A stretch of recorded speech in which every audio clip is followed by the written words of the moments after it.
Hello, gamers.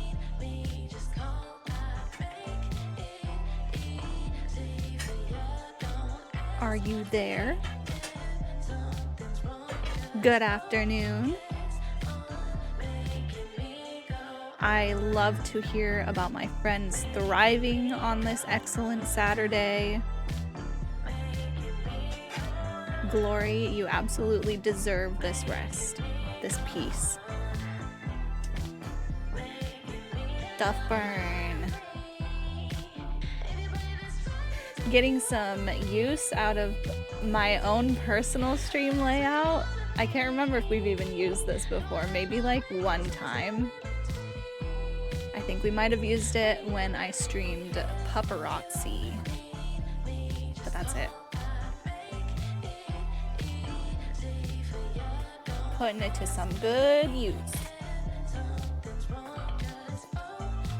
How are you doing, gamers?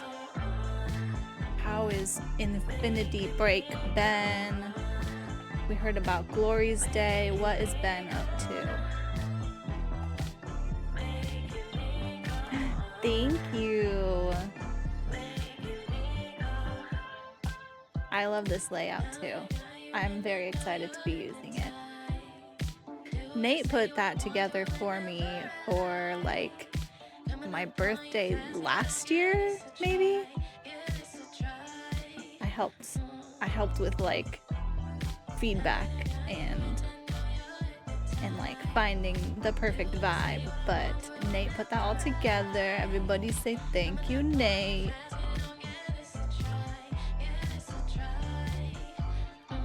Post New Year's momentum, we are searching for some of that ourselves. It's hard out here. Hello, fish.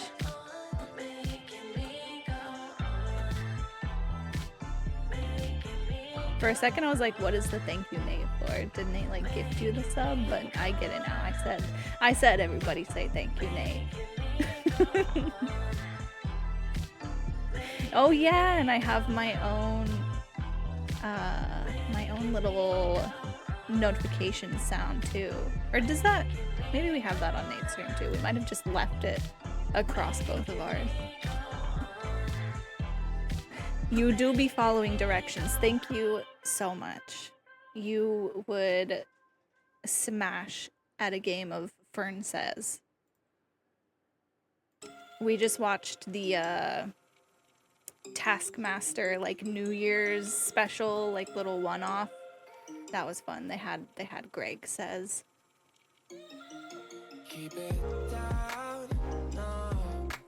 It's very good to see you all, my friends. Thank you for joining.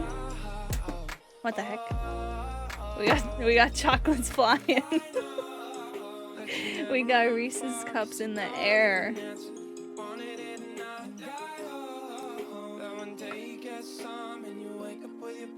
I can't wait to stream this game. Truly, I'm getting so excited to play it.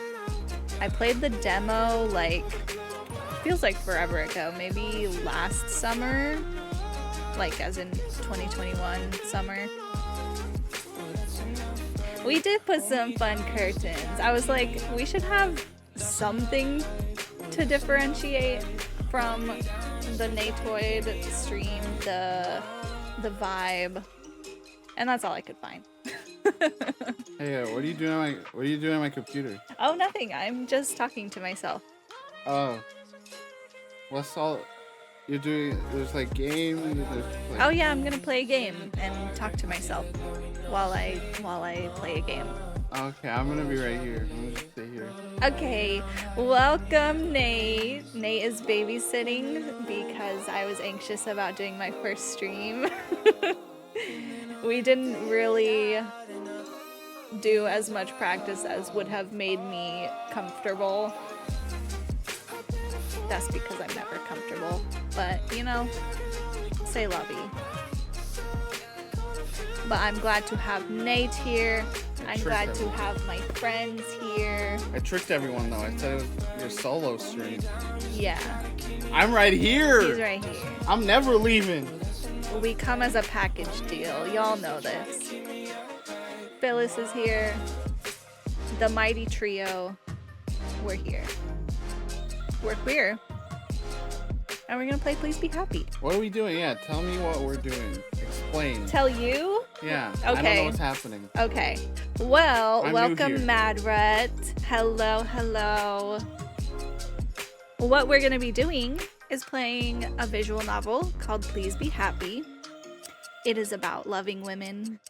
It is about a beautiful librarian, a beautiful like knight in shining armor named Juliet, and a little fox girl named Miho. It is fully voiced, so you won't be hearing me attempting to do voices, which is probably for the best. We do stand loving women. Yeah, that's what we're gonna be doing. We're gonna be playing this game across January every Saturday. We read that it's probably like a 20-ish hour for like a full playthrough. There are actually 4 endings, so if anyone wants to like play after you watch or simultaneously, you know, whatever you want to do, you can still get like a new ending and experience the story in a different way, so that's fun. But yeah, so every Saturday around this same time, probably 3:30 to 7:30-ish, we will be streaming and continuing through the story until we get one of the endings. And it's gonna be a lot of fun. What's this called? It's called Please Be Happy. No, the stream. Oh, the stream? Oh, it's Fern's Book Club. Oh my gosh, I forgot the whole theme. That was something that I like made a joke tweet about a long time ago, and you know, was like, what if I started a book club, but it's just like a visual novel stream series, and now we're doing it. Hopefully we keep going. I don't know. Maybe it will not be cool. Maybe it will not be fun for y'all to watch. I hope it is, though. It is. You forgot something, by the way. What did I forget? You didn't see or acknowledge. I'm about to. I was finishing a sentence. Gamer, don't backseat while I'm told me talking to to. myself. I'm here talking to myself while I play games. And you're chiming in as if there's a right way to talk to myself. Not cool. Thank you, Shazame, for the subby. We're about to hit our 2-year anniversary on stream. Our 2-year anniversary Of streaming. of streaming. That's next month. I know, we're about to, I said. That's too far off for me to say it's about to happen. I'm living one day at a time, 1 hour at a time, to be honest. I don't know about y'all, but it's overwhelming out here. Look, all I'm happy about right now is that you're proving that I am not a broken boy. What do you mean? It is about to hit 4 p.m. Classic Natoid, twitch.tv/Natoid. The add a half hour to the time we say we're going live, and that's when the game starts. I'm talking to my friends. I know, I'm telling you, that's what I do. I feel like you've called me out for it. I'm just saying, it's proof. Yeah, but I only like actually went live like 10 minutes ago. We've been chatting for 10 minutes. It's fine. We're prepping. We're letting people come in. No, I've been called out for it. I'm just acknowledging it. We both deserve the call out. Yeah. I mean, that's the whole spiel, so we can get started. Since some people are feeling a little antsy. Hey. Cozy. Everybody grab like a cozy beverage, a warm blankie. I don't know. What do y'all need?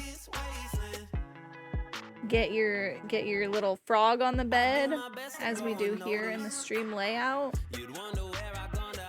What's up, S Videotech? Hello, gamer. Thank you for joining the book club today. It's my dance for video. I love it. Beautiful. It's like I'm a cat licking my paw. That's the Garfield dance.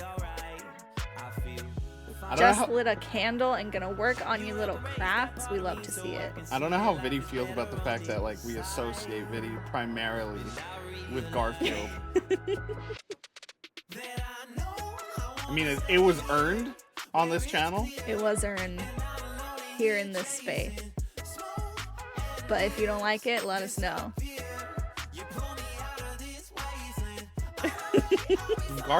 Garfield. That's my favorite. I read that as Sugarfield because like of how I sometimes use B in my name. Like Chaverches. Javuli. I've said Chaverches out loud and people have been like, what the hell are you talking about? My favorite group, Chaverches.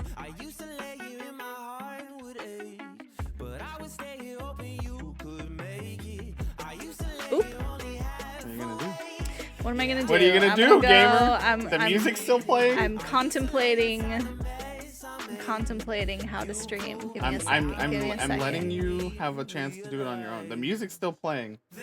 You probably want to stop that before you bring the game. Yeah. So go to the browser where the music's playing. Oh, you want me to just pause it? I thought we did like a fade. It out right there.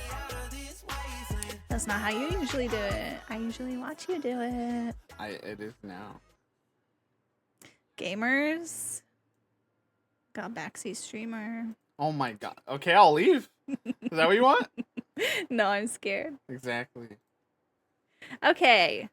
Music is down. Okay.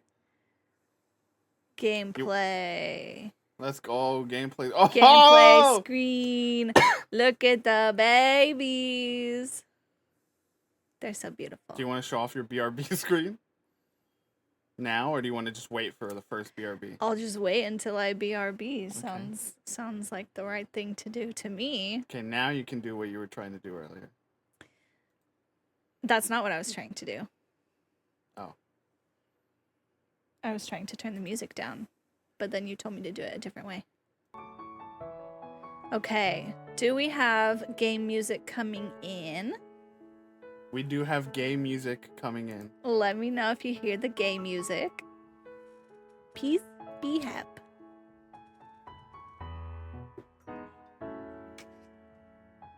It is so cozy. Where does it go? It's such cozy sounds and the style. It's gonna be lovely.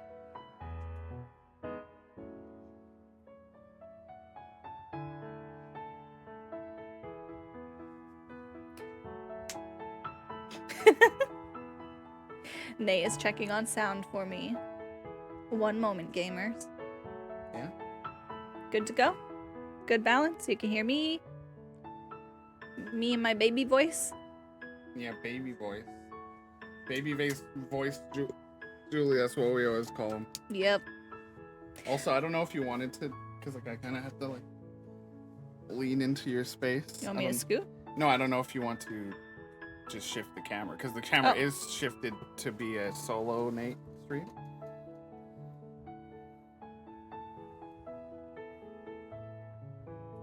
We got it? Sure. Okay. Sure. Sure. Welcome, gamers, to Fern's Book Club, Part 1. Also, you Please might be wanna happy.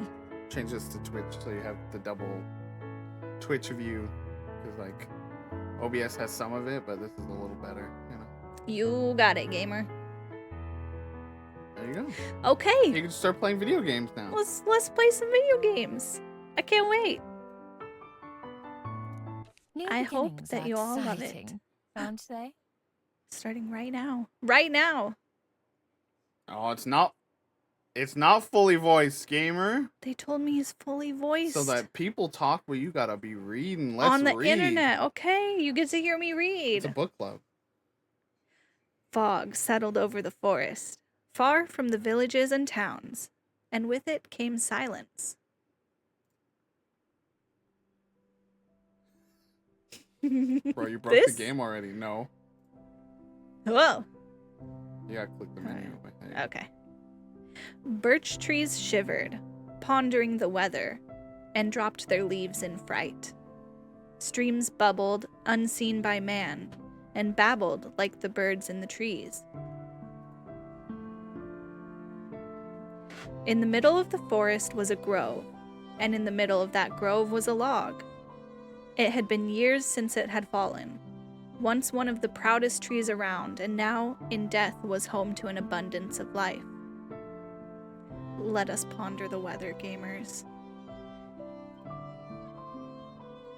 A line of frantic ants ran to and fro. Mushrooms, cloud-like and pillowy, sprouted across one side like a footpath for fairies. Nearby, an old toad flopped contentedly in the mud. Toad counter. Not frog counter, but toad counter. Ooh, sorry. And inside the deep, damp hollow of the tree, something slept. A traveler strolled into the grove. Their steps were slow and tired, and they spotted the log with relief, like greeting an old friend. Weary from the day's journey, the traveler sat to take a rest. Whoosh! With a scrabbling of nails on rotten wood, a shadow bolted from inside the log to the tall grass nearby. The traveler watched the brush rustle as a faint patch of fur appeared within. Hello there, friend. I didn't mean to disturb you. They held their hand towards the grass, offering a piece of dried fish. No, not fish. At first, there was no reaction, and then... First, a snout appeared, quivering as it tested the air. Then followed the rest of the fox, sleek and tawny as she took several slow steps forward. Her amber eyes were alight with mistrust, but also with wild, wild curiosity. The stranger sat unfazed, their offering still outstretched. They dared to meet the fox's eyes, and in that glance felt something kindred. As the fox closed her jaws around the gift, a bond was made. Maybe we aren't so different, you and I. The traveler returned the next day, and the day after that. Each day they brought some treat for their new friend.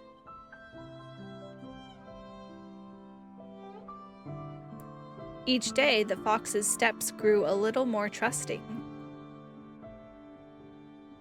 One day when the traveler arrived, the fox was sitting in the clearing, waiting patiently. Hello, my friend. Have you been waiting long? There we go. We got some voicing. Yeah, chat, let us know if the volume needs to be cranked at all. The fox peered up at the traveler. Her amber eyes were warm and trusting. She accepted her gift of meat, gnawing it at the traveler's feet then and there.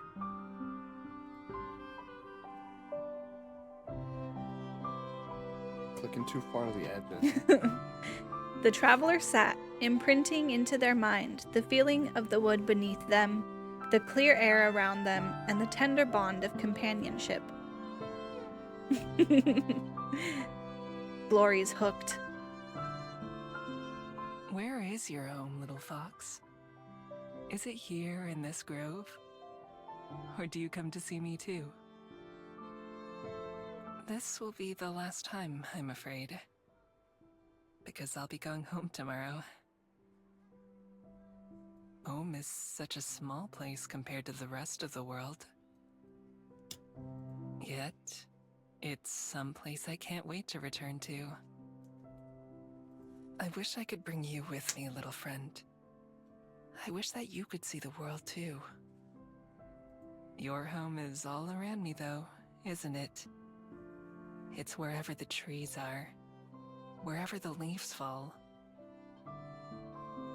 Little fox, perhaps it's you who's the more fortunate of the two of us.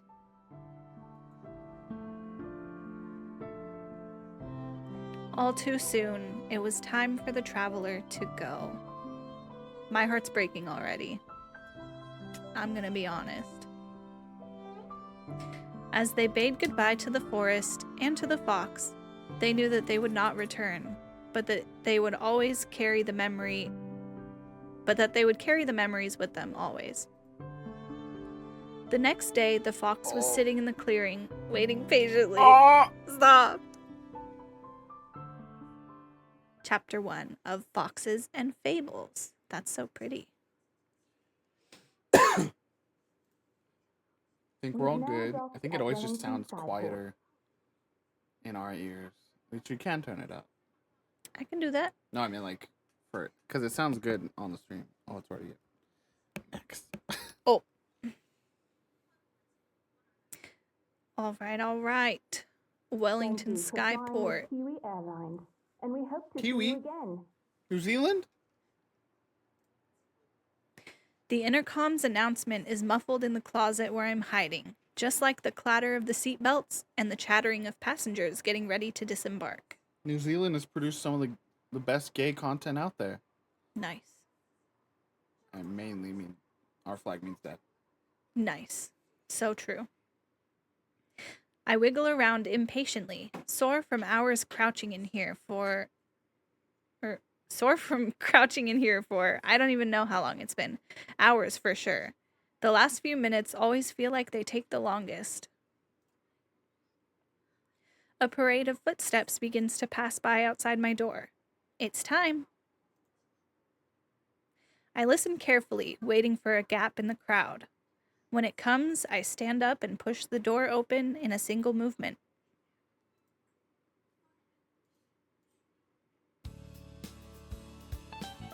Yeah. Airport music. I give a wink to the shocked-looking lady that I stepped out in front of. She doesn't even have time to gasp before I'm out of her sight. Humans, they're always kind of slow. I nod at the smiling flight attendant as I pass her by, and then throw up my hood to cover my face. You are late for a flight. Hurry up! Now calling passengers for flight 5024.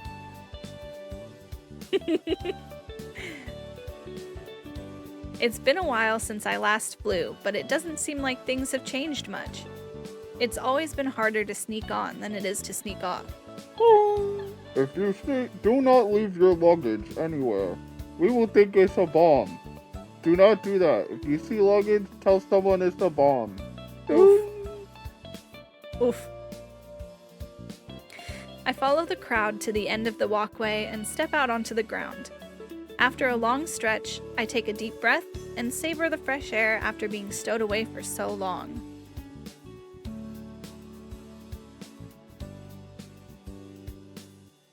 New Zealand, Wellington Skyport. I made it! Her voice is so cute. I cry. My breathless voice joins the pleasant hum of the Skyport. Dang, bro, you're playing with English voices. That goes against your moral. This is in English. It was made in English. What do you mean? I'm just making fun of. A few clouds drift lazily overhead, almost within arm's reach. The sound of the waves rolling onto the shore is like a lullaby. It makes me want to burrow into the sand and take a nap.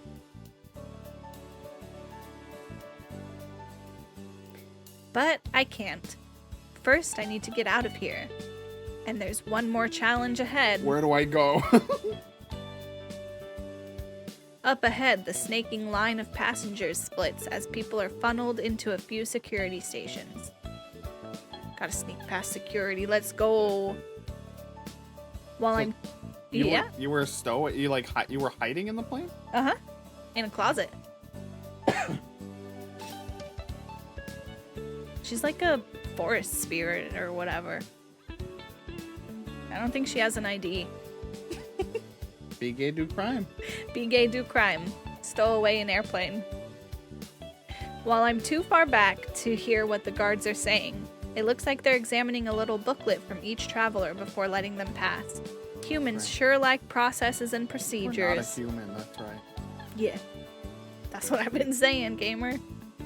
I definitely don't have a booklet like that. Glancing around, I hope to find another way out. An open window would work, or even an unguarded exit. I'm pretty sneaky when I need to be. Unfortunately, it looks like the only way to leave is to go through the security. Without any other option, I join one of the lines and prepare myself. I'll have to do this the old-fashioned way. Murder. Just fox teeth come out and bites them. The line moves briskly as passengers are cleared, one after the other, and I'm almost at the front of the queue before I know it. As the passenger in front of me approaches the booth, I listen closely. I hope Good her afternoon. plan Passport, please. is literally to just book your path when she gets to the front. I mean, I think it is.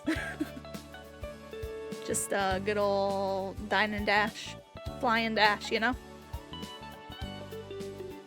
Right here. It's good to be home. I'm sure. Welcome back. He stamps something in the man's booklet and then hands it back to him, and he continues on out of the skyport. Next. That's us. That's me. I don't know what they do to people without any papers, but I don't want to find out. I'm sure it involves lots of questions, being escorted around, and other unpleasant stuff. Casually approaching the gate, I put on my brightest, friendliest smile while keeping a slight distance. With my breathing steady and tail calm, I'm sure I put on a convincing act. Passport, please. Of course. I fumble around in my pockets, pretending to look for my passport. Ugh, I left it in my other tail. Instead, I grab the useless, clunky phone that I've been carrying around and let it clatter to the ground at the guard's feet. They're a fox person. It's a fox.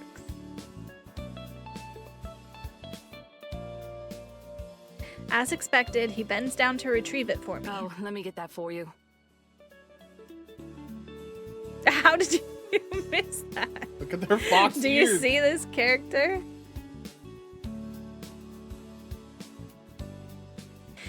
And I make a run for it, bolting ahead and rushing past the security booths as quickly as I can. Gamer, the first thing you should know is that this is a fox. Carry on. The same one from the forest earlier. I didn't know that. Spoiler. Is it? Did you think there was another fox? You never know. Hey, you wait. No, I don't think I will. Stop! Well, Poor guy. that person That's was Ben. like, oh, I'm this- at work. That guy's like, oh, this is gonna be on me. By the time they realize what's happened, I already have a few seconds head start. My inhuman speed, combined with the natural chaos of the skyport, should also buy me a bit of time. Still, I've got to get them off my tail. Literally. See? Another mention of the tail. No, that's a, Just fox that's things. a turn of phrase. Just fox things. That's a turn of phrase.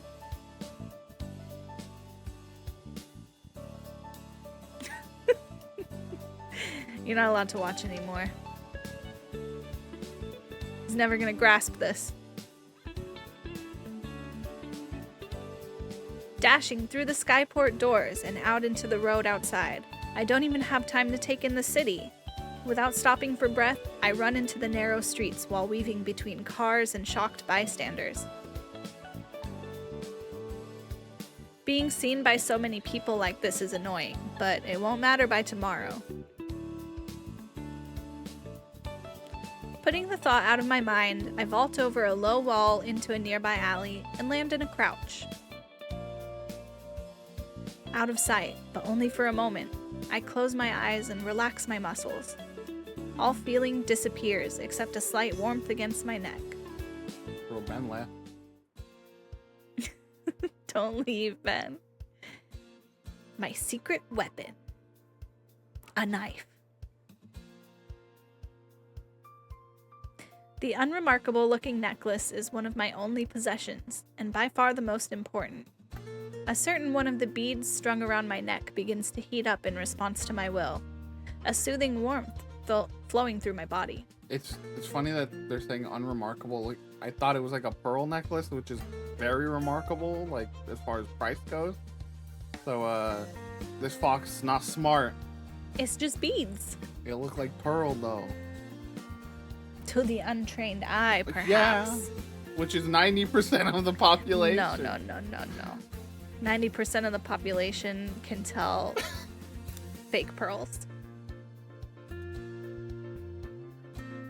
My hands and feet begin to morph first, the fur chasing up my arms and legs as they distort and shorten. The sensation was so bizarre the first few times I tried. It's amazing how it's become second nature by now. Closing my eyes, I let my body and head shift in turn. The face is always a little uncomfortable, my once human face changing and lengthening into a snout with some difficulty. The process complete after only a few seconds, I open my eyes not as a human, but as a fox. Inside you. I dart away without waiting, far quicker on 4 legs than I ever could be on 2. Obstacles like the stack of garbage cans ahead would be a pain to get past as a human, but instead I'm able to flit between the gaps without slowing down. I love how it was on screen for like literally half a second. She's speedy. Imagine how terrifying it would be to actually see like that transformation, like That's what I'm saying. like a werewolf or a fox transformation. They wrote it like really cute, but like genuinely horrifying. She do go noom. It reminds me. I should show you. There's an old game series called Altered Beast, where it's these buff muscle men that would turn into animals, and there would be transformation sequences. And even in the old one, it was like, oh wow, that's pretty intense. You know, like you would get enough orbs to transform, and it would be like, and it would turn into a animal beast. And then they made a PS2 version eventually. I think it was PS2 or PS3. And they really went all out with the transformation sequence, and like that's always in my head when I think of like a werewolf transformation or now this. And so it's like they wrote it very cute, but in my head all I can see is the altered beast like Nightmare. Especially it even said with some difficulty my face contorted and it was lengthened into a snout. Yeah. Anyways, back to That's her. I know it. Back to the chase. well, they know she's a fox. They don't know. Sounds like the security guard hasn't given up on me yet. I pick up the pace, running as fast as my paws will take me. They're gonna put up little wanted flyers all over New Zealand with just a drawing of what they think the fox looked like. Gonna put a fox in jail. And the Hound. I already did one of those earlier, but we weren't on stream yet. Fox and the Hound. Fox and the Hound exists. chat. Yeah. Y'all heard of it? You ever seen that one?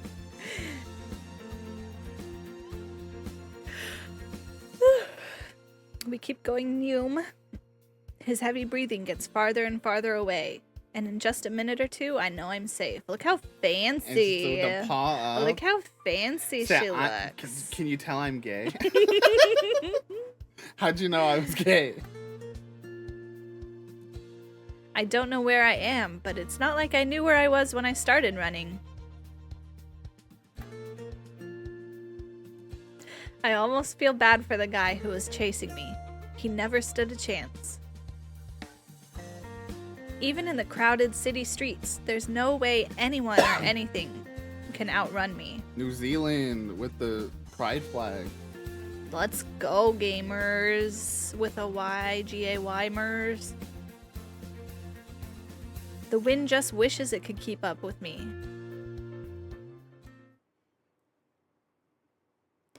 Comfortable that the danger's past, I slip into another alley. Once I'm sure that I'm alone, I close my eyes and concentrate on the form I want to take once more. Well, there's so much more reading than I think you probably expected, huh? Yeah. That familiar flowing warmth runs through me again, my body stretching and deforming at my command. A few seconds later, and I open my eyes to glance at my hands. Again, written very, Better luck next time. very cute, but my body's stretching and deforming. Oh, thank you, Glory. I'm doing my best.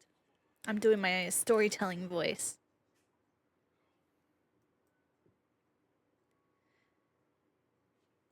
Brushing the dust off myself, I nonchalantly stroll out of the alleyway and back into the street. The odd person walks by on this errand or another, not paying any attention to me, just the way I like it. Me too. Left, right, past turn, left. Mapping out my path in my head, I look for a way to the main roads. It'll be easier to get my bearings there. I pick turns at random without any real destination in mind. When I decided to make the journey to Wellington, it was pretty impulsive. I'd overheard another pair of travelers talking about it and how beautiful a city it is. With a moment now to take in the scenery, I can see they weren't wrong. The streets around here seem like a mix of homes and businesses. Everything is very colorful. Even the brick walls are covered in pictures and paint. In the distance, I can see green hills that are lined with houses, as well as green hills that are completely empty. There are a lot of hills now that I look around some. Green Hill Zone? Like Sonic the Hedgehog? You gonna meet Sonic? Maybe. Not the Fox and the Hound, but the Fox and the Hedgehog. Let's go. Look how pretty! I love this game. It's so pretty. Anyone know, does it actually look like this in New Zealand? New Zealand is supposed to be very pretty. Well, let's freaking go, gamers. New Zealand trip when? From just a few streets away, the sound of pedestrians and busy intersections floats my way. I'm gonna say it. Yeah. New Zealand, greater than Australia. I wouldn't know. I have never been anywhere. That is the. Dinkum erasure. That is like the, as far as I could tell from the small bits of New Zealand media I've watched, including Flight of the Conchords, mini rivalry between Australia Is there? and New Zealand. Because people always Okay. think New Zealand people are from Australia because their accents are kind of similar. Continue. Okay. Sound of pedestrians and busy intersections floats my way. I head in its direction, taking shortcuts through yards and driveways when it's convenient. In one lawn, a big dog growls at me as I walk past. But when I transform and growl right back, he tucks his tail and runs away. Dogs and I have always had an understanding. That's not an understanding, dude. She said, I'll scare the piss out of a dog, I don't care. After squeezing through one last narrow side street, I finally emerge onto what looks like a main road. There's no cars here, but tons of people on foot. There are brightly colored signs and decorations on most of the buildings. In the middle of the street, there are fountains and benches and trees and all kinds of stuff. The best part is the variety of stores. When I stroll past a few of the windows and peek in, I can already tell that I'll be able to do most of my shopping around here. Uh-oh. Wink. There are stores with food, with clothes, and with just about everything else. I don't have any money on me, but that isn't exactly a problem. Be gay, do crime. Because be gay, do crime, I'm a fox.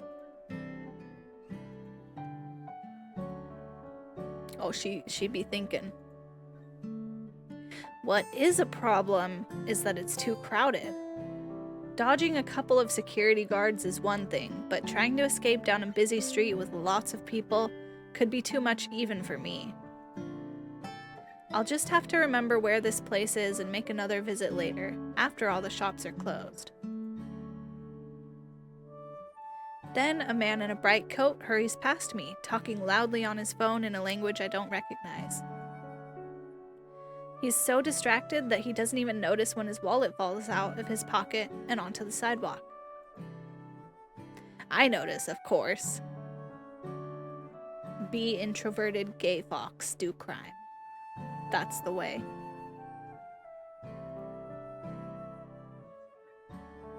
Seeing an opportunity, I zip over and snatch it up. Prying open the black leather pockets I find... Score. Nice. What we got? A couple of bills in what I figure is the local currency. I slide the money out and into a pocket of my jacket. By now the man is so far ahead that he's almost out of sight. I have to hurry to catch up to him to give him his wallet back. And he barely even says thank you. Earned. Just get the whole SMH. thing. Earned that money.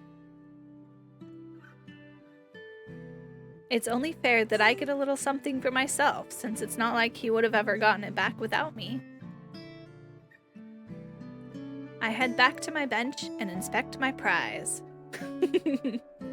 A little stolen cash as a treat.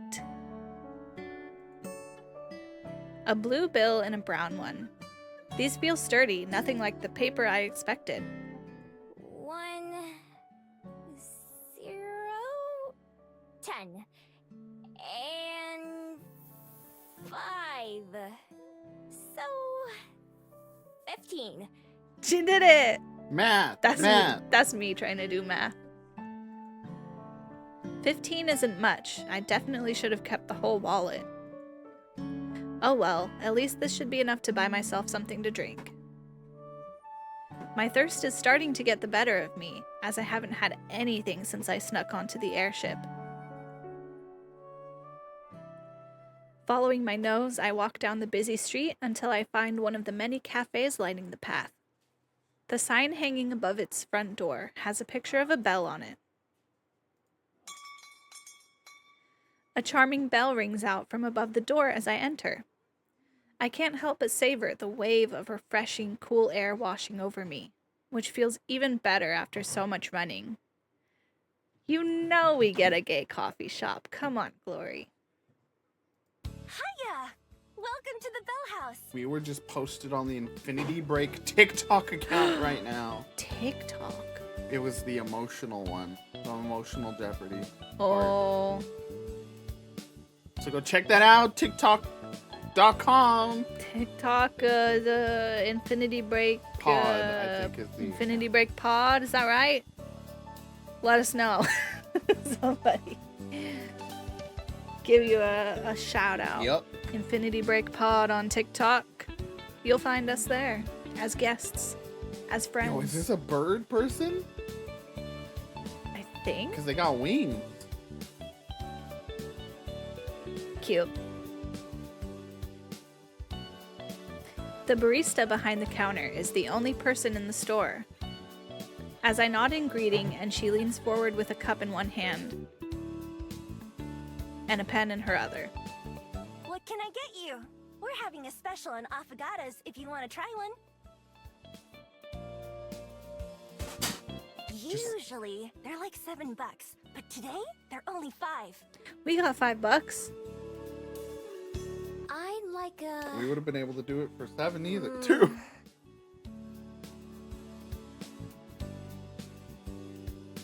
I'm not sure what an affogato is. Isn't that a vegetable? Not wanting to commit to the strange sounding drink, I look at the menu instead. That's us, dude. I don't know what it is and I'm scared. Shout out to Crispy, went through a big affogato phase. Tried every affogato in the world at one point. Unfortunately, it's full of handwritten, spindly letters. No, yeah, we know. I know. Just in general, like, when we don't know what something is, we're like, I don't know, kind of scared. I'll have chicken tenders. I can't read a single word, and there are no helpful pictures. Safe option it is. I'll I'll just have a vanilla latte. Let's go. Love a vanilla latte. That's the gayest order you could have put in. Just make it soy milk instead, and it's done. That's my drink, baby. Ugh, boring. Dang. Damn, bro. Barista's rude as hell. Boring as fuck, coward. It's my first time testing out how that name sounds, and I decide that I like it. Let's go, baby gays. Testing out their name at the coffee shop. I decided on the airship that was the name I would use here in Wellington. I've used so many names throughout my life that I can't remember most of them. For each new city that I visit, I come up with something new. Calling it because Miho has such a beautiful experience here, decides to keep that name for the rest of their life. I guess we'll find out. Foxes don't have any use for names, so nobody ever gave me one. Word. She scribbles something on the cup with a black marker. If that's how this name looks, then I'm even more pleased with it. $4.50, please. She wrote boring. She's like, wow, my name looks great. I hand her the brown bill and she gives me back a big coin with a picture of a boat on it. All right. I'll have this ready for you in no time. She sure seems enthusiastic. I nod as she spins around and starts working. Looking about somewhere to sit, I decide on a seat by the window with the sun pouring in. The barista is being judgy. You have one customer, okay? Be nice. Near the entrance of the cafe, there's a wire rack with a stack of maps and tourist pamphlets, so I grab one of the maps before taking my seat. Look how, like, they look cute, but look at these stools. You would fall over. My big ass would knock this right over. We'd be on the ground. My big ass? Like that TikTok account? That will be my fat ass. I don't know that one. This cafe is big and bright, with plants everywhere. They're on the walls, on the floor, and on the ceiling.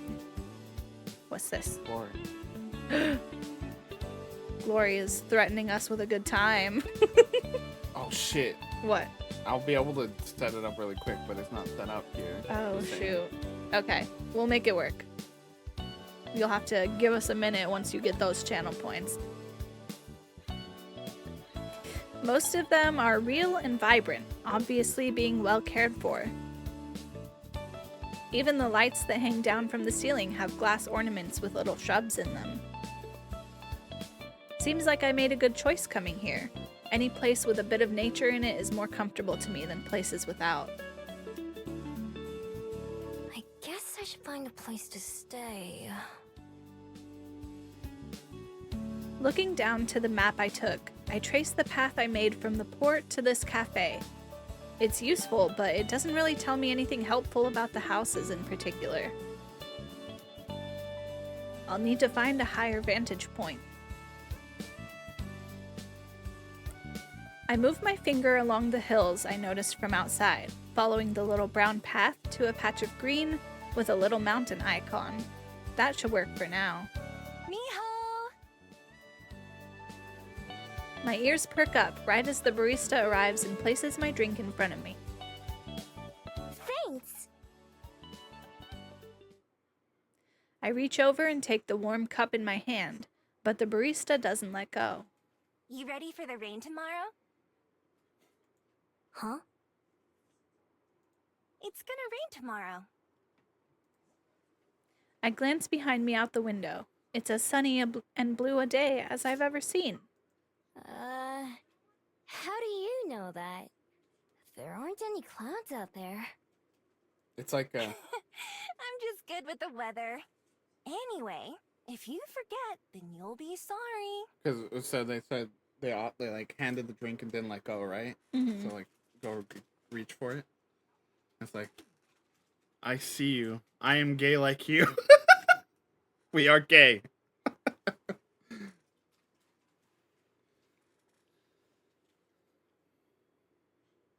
Already better manners. True. Forest spirits always treat service workers with respect. But then other forest spirits treat customers rudely.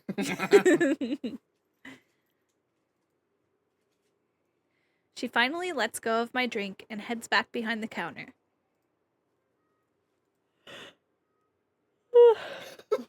People are weird. Does the barista pull that on everyone? Nah, just cuties. Standing on the doorstep, I have my first sip. Oh, this is really good. I could go for a latte right now. The first sip of a latte, that is good. It's pretty plain, but well made. The coffee isn't too bitter, which is perfect for me. With a moment to myself, my thoughts turn inwards as I sip the warm drink. My first travels were in search of someone, but despite my whole life being spent trying, I haven't made any progress in finding them. So I've taken to simply wandering, going wherever I wish at the time. I have a feeling that person might be dead. Because they're seemingly wearing, like, very traditional garb. That was probably a long time ago. Probably. I'd been itching for a change of scenery anyway, so I snuck onto the first airship that I could. The best part about owning nothing but the clothes on my back is that I can pick up and leave whenever I feel like it. I take a moment to get my bearings and look around. I see a tired-looking person shuffling along the far footpath with a briefcase in their hand. They stop outside one of the buildings, take a deep breath, and pat their face a couple of times, and then go inside. That's me, like, trying to jolt myself up for work. That's you going from room to room. You go, They must not be looking forward to whatever's going to happen in there. Maybe they have to fight someone. Probably. Through the large glass windows of another store, a fawn is trying on a pair of shoes, but they don't seem to fit her hooves. The people waiting with her look annoyed. I wonder if she fusses around with her footwear a lot. like, actually? A fawn? Or, like, is... Probably, yeah. Wait, so is this just a world where animal people are normal? Did you not just see the bird? Yeah, but I thought it was lady? just like, hey, that's why I made that joke. Like, I thought it was like, hey, I got you. We're both animals, you know? No, I think that's just part of the world. Oh, I didn't realize that. For a while, I simply let the day roll by and watch the various figures who stroll by. People watching is fun, especially in such a busy city. Eventually, I go to sip my coffee, only to find nothing coming out. With no more reason to stick around, it's time to go. On the sunlit street, I look about to match what I can see with the map's directions. There's a tall, green mountain in the distance ahead of me, which must be the one on the map. It'll be the perfect vantage point for the city. Ideally, I'll find an empty building I can crash in, but it's not necessary. A roof over my head would be nice, but I'm plenty used to sleeping outside under the stars.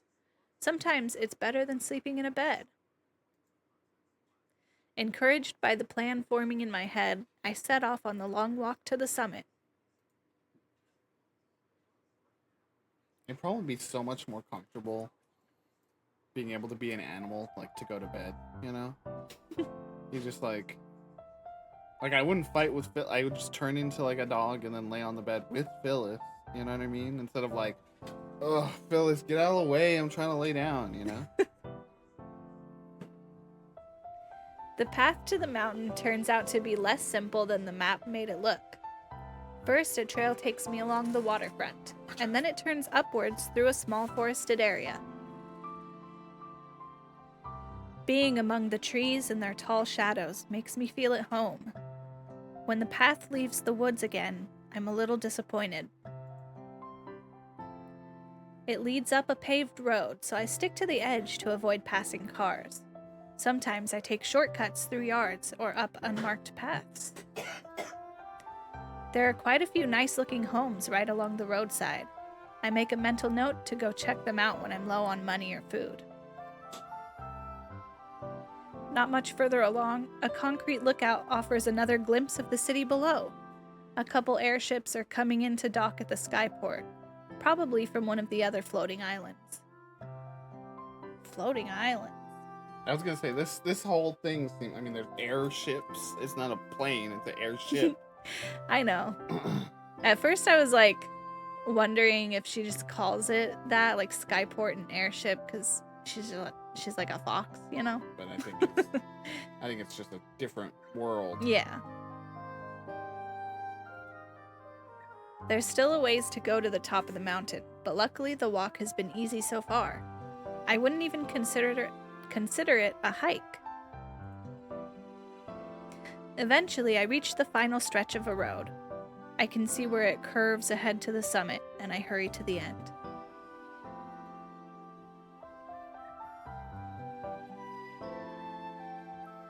A metal railing spreads out like a crown on top of the mountain. As I go to toss my empty cup away, a pair of chatting tourists pass me by. How far is it from here? Oh, about an hour from the base of Mount Victoria, so a bit further from here. Mount Victoria. I'm glad to know what this place is called.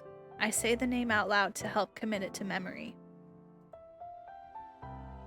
Standing at the edge, I'm treated to a wonderful view of Wellington. The city forms a crescent moon shape around the bay, which glitters like a sapphire from up here. The sun is starting to set, and that makes the water even more shimmery. Shuba? Even more airships can be seen coming and going. Shuba was my shimmering sound. Shuba! Shuba! That's a sound effect. Yeah. Shuba! I like it. I think that I can even see the edge of the floating island we're on, miles out in the open sky. I survey the city using the skyport as a reference point. From up here, what felt like such a long chase really doesn't look far at all. If I strain my eyes, I think I can even see the coffee shop from earlier. What was it the barista said it was called? The Bell House? It's kind of tough to make out details. My hearing and sense of smell may be great, but my eyes aren't that much better than a human's. Then I noticed something useful. Look! Is that our house? Oh my god. A child. Is that our house? Probably. What can you see from here? I see Dad's car! Oh my god, they are way too enthusiastic. Be gay, can't see. I think many of us have been there. Not too far away, there's a little kid who's using a pair of metal tubes attached to a post. His mom is helping him aim it at the city. It must be something that improves your vision. The moment the kid and his mom leave, I hurry over before someone else can get to them first. When I press my eyes to the same spot that the child did, though, all I can see is black. Out of money. I try moving it around, but it doesn't change. Is this thing busted? Some text is printed on the side. I have no idea what it says. There's a small slot, though, with a picture of a coin next to it. Lucky for me, it's the coin that has a 50 on it. I put the coin that I received from the barista into the slot and spin a lever. The machine eats my coin, and then when I put my eyes to it again... Yes! Yeah. Everything looks much closer now. Even the trees on the other side of the hill appear in crystal clear detail, like I'm standing right next to them. I aim the viewing glasses at the city and look around, trying to find a good place to rest for the night. Houses are a no-go. Even if they look empty or abandoned, you can never let your guard down for a minute.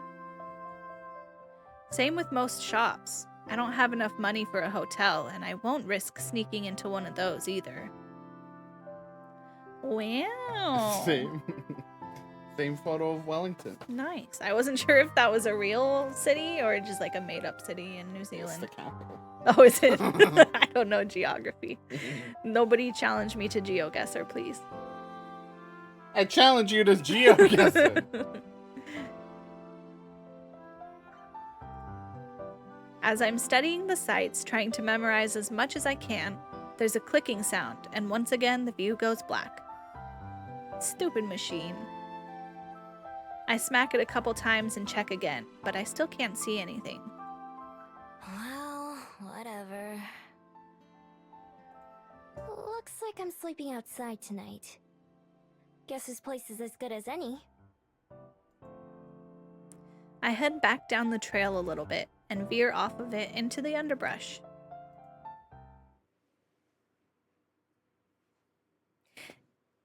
I have a favor to request. Okay. Can you make some hot cocoa? Yeah. I feel like we need some hot cocoa here, chat. BRB chat. Nate's gonna make some for everyone. Who wants it? Who wants it? Welcome, Three Finger Dinger. One for them. That's 3 hot cocos, please. Only if I get mashed potatoes in return. What the heck?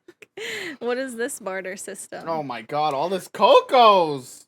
And Infinity Break is heading to the Thai place? Yes, please. Pick me up some pad Thai, gamer.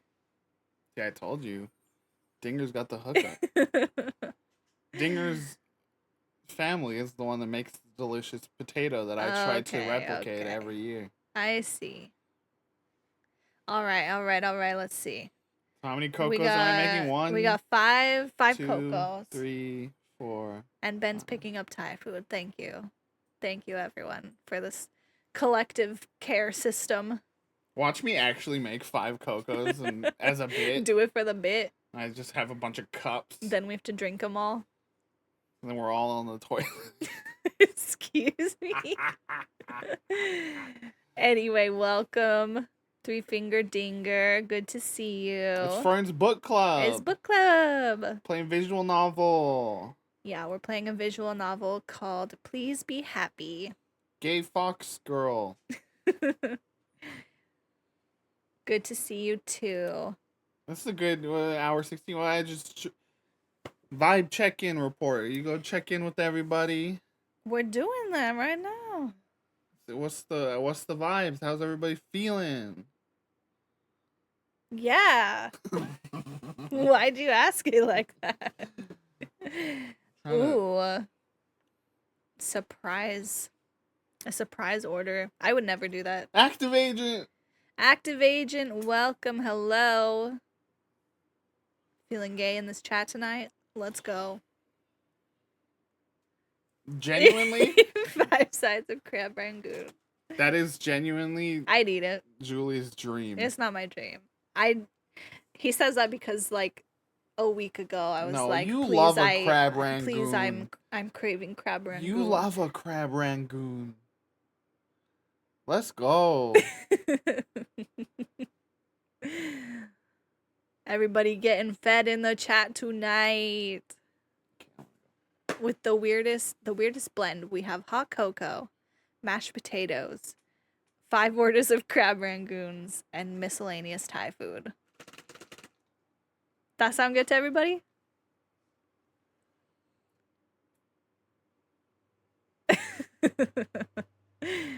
Cocoa with Thai food is the weirdest. Oh man.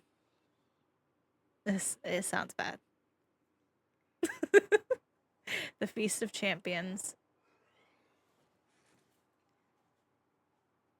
Not perfect. All right. We already have the That'll treat. do. Floor said get the treats on Yeah. We already have I them. brought the treats over. I have some cookies and like a soft, I guess also a cookie, like a softer, chewier cookie, and one that's like a biscuit. We have those waiting right next to us for when you're ready for Phyllis treat time. Heading into the evening now. Gotta find somewhere to sleep in the underbrush. It's not exactly the wilderness, but just about everything around here seems cityfied to some extent. Usually when I make a den, I prefer to find a place far from other people. A place where nobody will find me. I doubt I'll find anything perfect, but this is good enough. It's fine. Can't afford to be picky. All good, thanks for the lurk, three-finger dinger.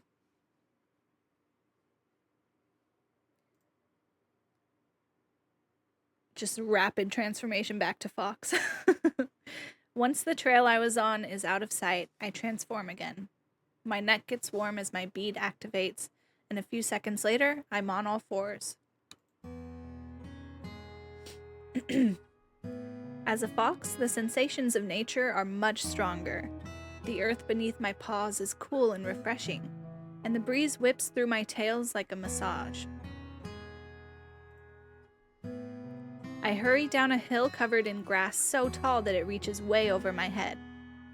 I can smell fresh water and follow the scent to a small stream where I'm able to parch my thirst. It's just as satisfying as the drink I got at that cafe, but in a different way. And being able to slurp up water is way more enjoyable than having to use a straw. Or worse, one of those lids with the tiny holes. For a little while, I follow my nose to some berries and some edible plants that'll do for a snack.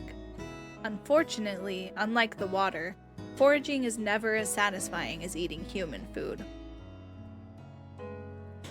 If I want a real meal tonight, then I should pick up the pace before it gets too late. Still, I want to get this done now, while there's still daylight. Foxy lady. With the pearl necklace.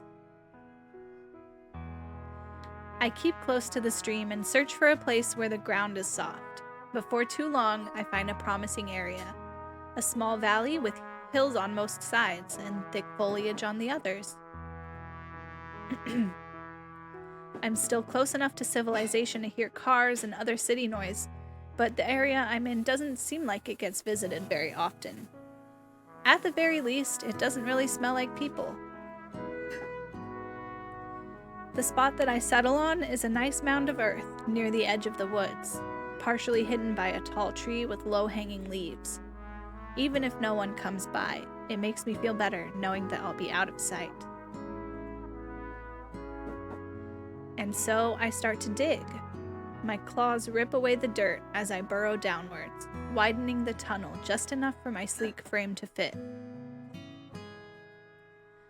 First, I dig forward, and then downwards, widening out an area that's big enough for my whole body to fit. This is something I've been doing my whole life, even back when I was just a regular fox. I think that's why I don't mind it too much, compared to sleeping inside somewhere. It just feels right to me.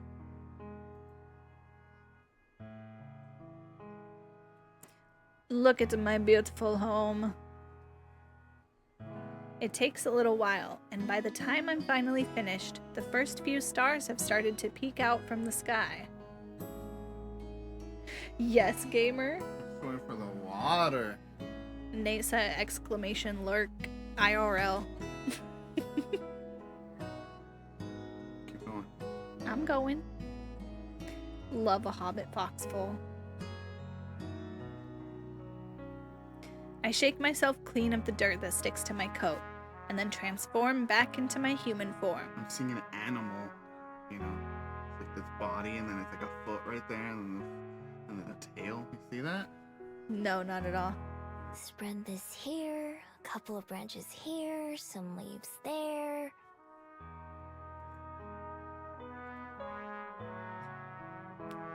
I walk around the valley a bit, checking from different angles. Not bad for just an afternoon's work. If you weren't looking for it, I don't think you'd ever notice anything out of place. All that digging has made me work up an appetite, and not the kind that'll be satisfied with just a few berries. Ugh, I'm so hungry. I haven't had a real meal since yesterday.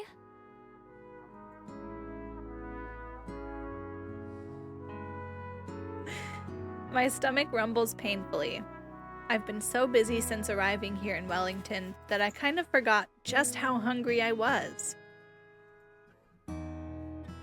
I'll grab some human food back in town. Casting one last glance at my afternoon's work, I set off towards the city. Work never ends. Time to get some food!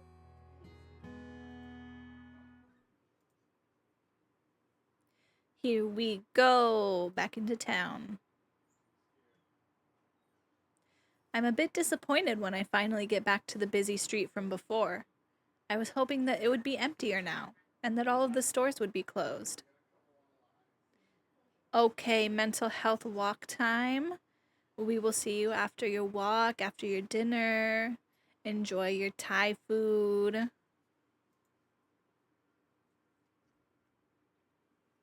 Turns out, I was half right. A lot of shops have gone dark for the evening, but there are just as many people walking around now as there were earlier. In fact, there might even be more. The patio of a restaurant has a bunch of tables full. A mermaid is sitting in the fountain I sat by earlier, chatting with a cyclops. Even the cafe that I visited is crowded now, with a line almost out the door. Interesting. I forgot just like what this game's world is like. They just have like animal / human people and mermaids and a cyclops.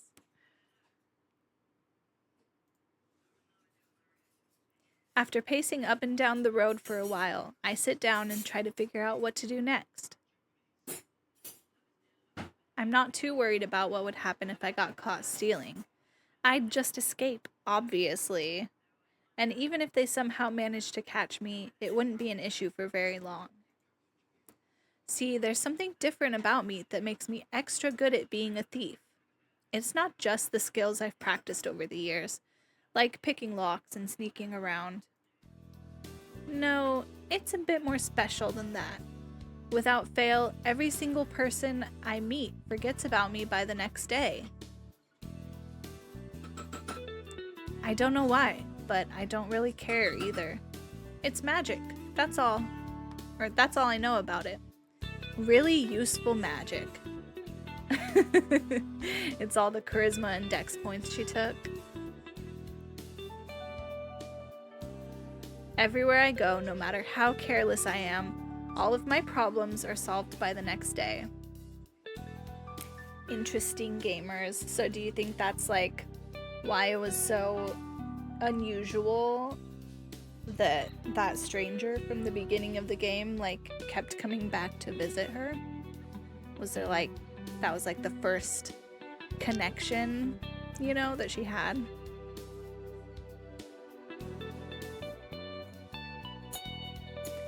That doesn't mean there's no danger. I've been caught in the act before and beaten or harassed before I can manage to get away. I've even lost a few prizes that I stole fair and square because I had to get going in a hurry.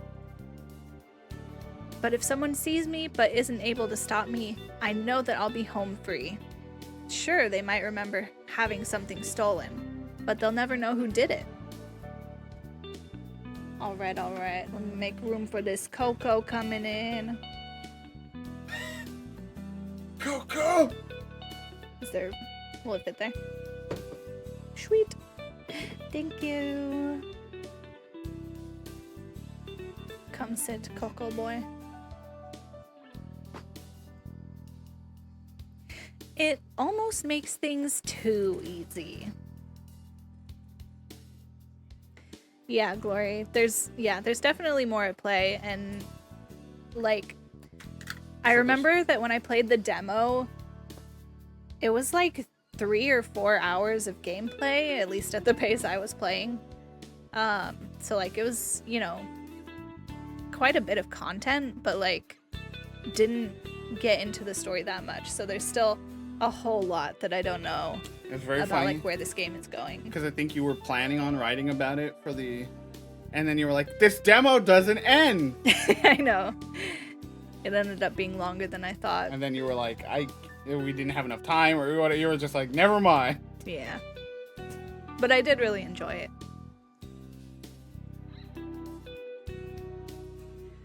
Right now, it would be smarter to just come back even later in the dead of night and hope that there are no people around. I'd be able to take my time browsing without having to worry about making a quick escape. But where's the fun in that, though? This is crispy. The mischievous face. I was gonna say another thing I really like about this game is that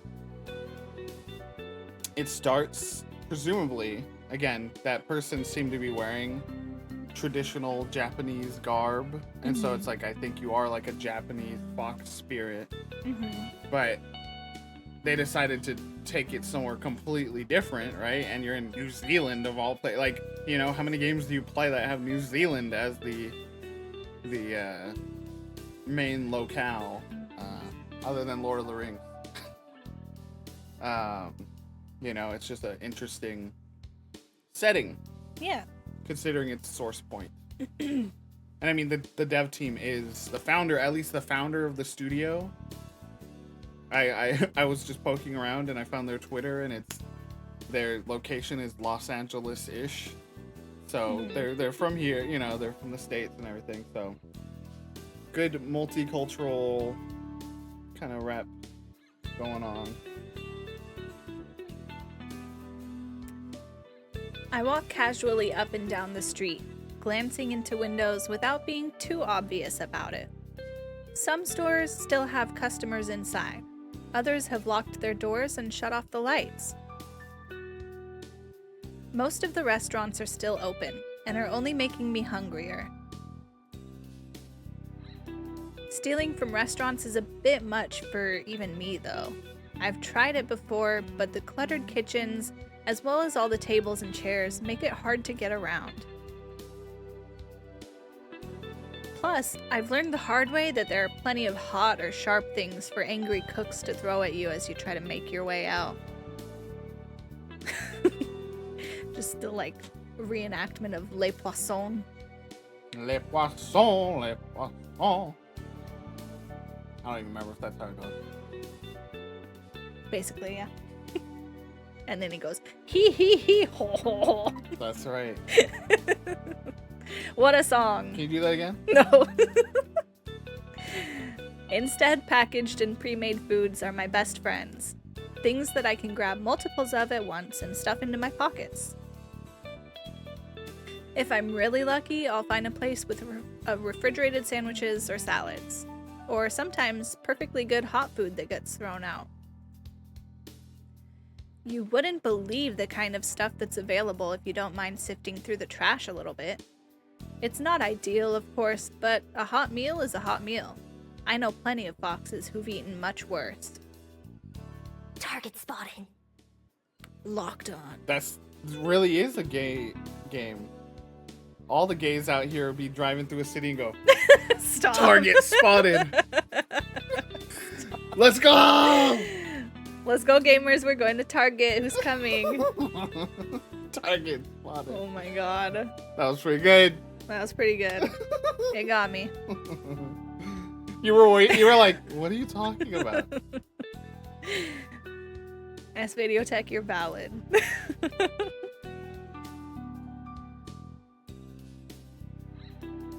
Don't wait. I need to call you out. Don't even. What? You're valid. I will drop something on the counter for like a half second. I'll go, like I'm gonna eat this, and you'll go, no. Not donuts, though. If it was donuts, you gotta do what you gotta do. You know what I mean? It's messed up. It's perfect. A small convenience store. Snacks lined up behind the front window. Forgot something. What are these snackies? They look good. Try to write down. I can't.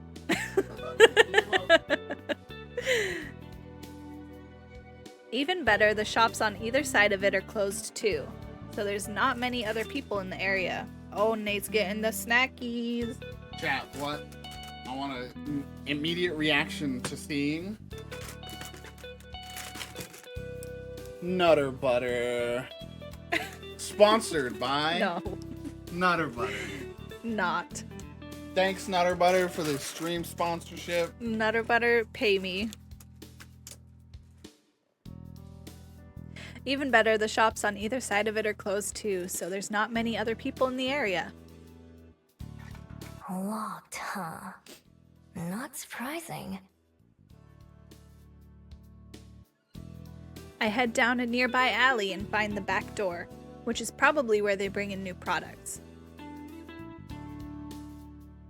The alleyway is dark to begin with, and my dark clothes help me hide even better. I glance around the alley, glad like always for my excellent night vision. Nobody's watching. Nobody's even around. I pull my hood up over my ears and tuck my tail between my legs, leaning against the sturdy door. To anyone not looking closely, I'm sure I appear as nothing more than a shadow. I don't know, you're very pale white. I dig around in my pocket until I find my trusty lockpick, and then set to work on the door. It isn't a complicated lock at all, just a regular keyhole.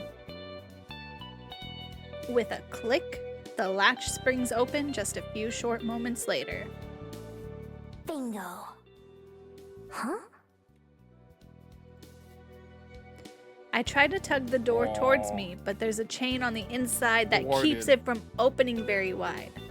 Rats. We went to a hotel where we saw the most basic version of this concept ever, where it was like a little metal thing and you just pushed on it and it basically would like, whoop, it popped out to where it had like a little lip on it to where if someone tried to open the door, they would just hit this metal thing that was attached to the door. And I never just seen like, that is the most basic. Like I've seen the latch kind, you Yeah. know, like I've seen all kinds of the chain, but just, whoop, this is metal. Just like a hinge. Yeah. There's no way a human could fit through the gap, but it would be easy for a fox. First, I slink away for a bit, idling on the nearby street like a regular pedestrian. I wait to see if anyone shows up, just in case I triggered a silent security system. In my head, they're idling on the street like a regular pedestrian. It's just I'm going like, woo-hoo-hoo, like whistling all like obnoxiously, like just a regular pedestrian. After about 10 minutes, I decide it's safe. You like my I can't whistle, so I go. Woo-hoo-hoo. I transform under cover of darkness in the alley and slip into the building before transforming back. The shop isn't very big, and the receiving area is just a small hallway with a few boxes of soda and candy bars on the floor. I grab a couple of my favorites and shove them into my pockets. Why is it all still like very Japanese? Is it a Japanese like convenience store? Did I miss that? It could be. And I that's don't know. why like she chose it because it's familiar. Yeah. Because I'm like, we're in New Zealand, and even like the packaging is clearly meant to be like. I feel like a lot of the Or is it just this signage world? around the city has looked like this sort of writing too. So is it just this version of our world is like Japanese? Maybe so. Do y'all think that a fox can eat chocolate? Dogs can't eat chocolate. Can a forest spirit eat chocolate? Can she eat chocolate? I think so. She can be a human. Or does it not count if she's in human form? Exactly. Like, I think it's fine. Fascinating. What a concept. When I creep into the main area, I make sure to stay low to the ground, trying to avoid being seen from outside. I'm not exactly hidden, but as long as I don't stand up, I shouldn't attract anyone's attention. I move fast, cramming as much into my coat as I can. Cookies, protein bars, popcorn. I'm not very picky. When my coat starts to feel pretty heavy, I grab a plastic bag from behind the counter and transfer some of my loot into there. I also take a few bottles of water and sports drinks from the coolers. If I was her, I would get behind the counter and go, paper or plastic? And then go, I'll take plastic. I would do a whole bit. And then you'd get caught. ABB, always be bitten.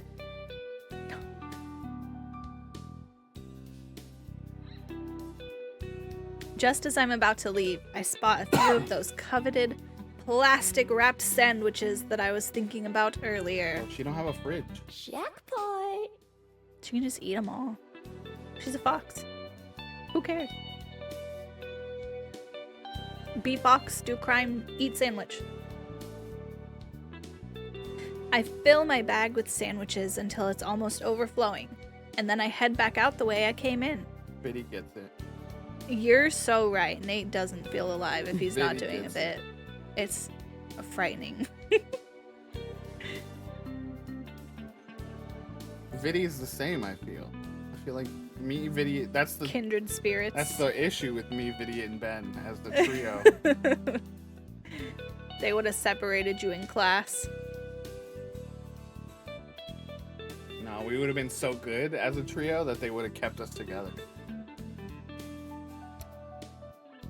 The teacher would have felt personally victimized by your bits. That definitely happened between me and Fish. In total, I was in and out in under 5 minutes, and I've got enough supplies to last me several days.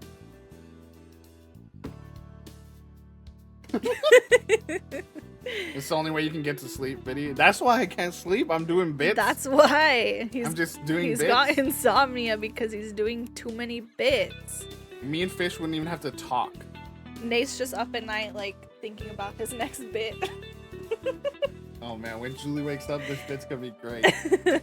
Me and Phyllis did a bit the other night. I told Julie about finally, where Phyllis will sleep in my side of the bed, and I'll be like, I'll come to bed eventually and say, okay, Phyllis, move. And she'll get up and she'll stretch and she'll wag her tail.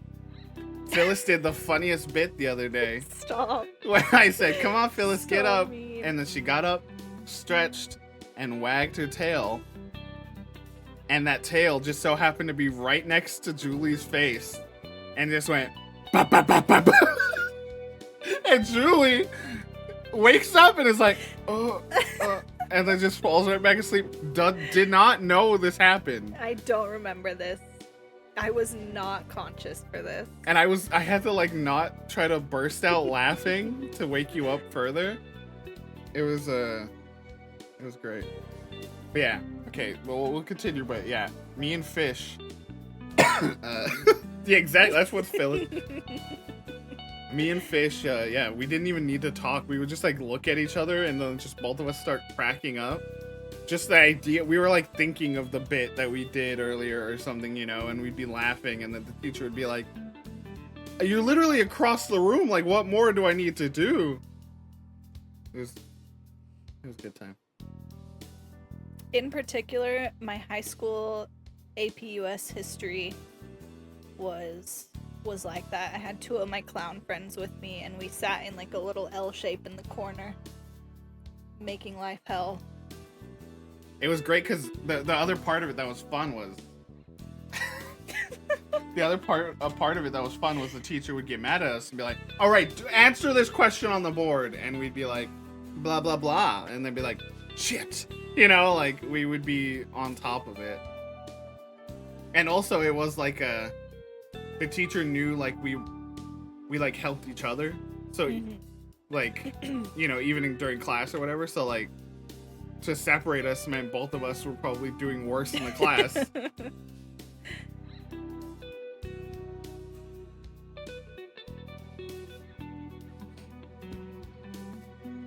When I step into the alley, I glance around in both directions, making sure no one saw me emerge from the store.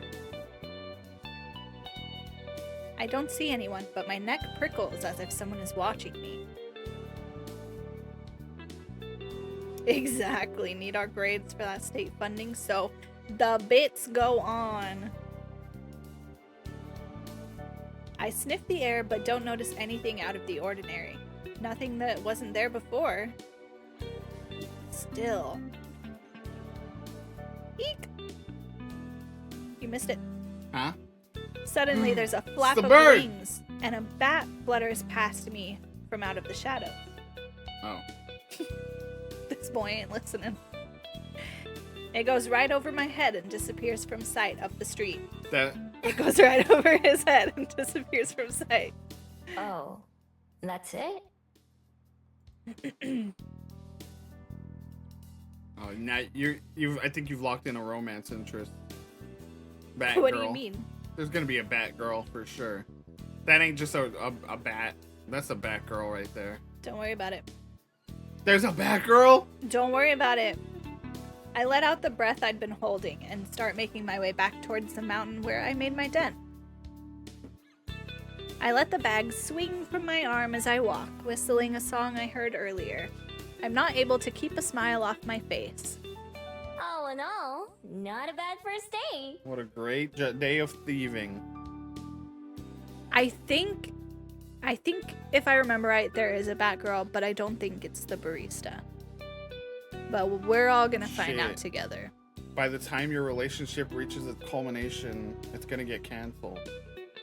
HBO Max joke, Batgirl movie canceled after it was finished being made. High five.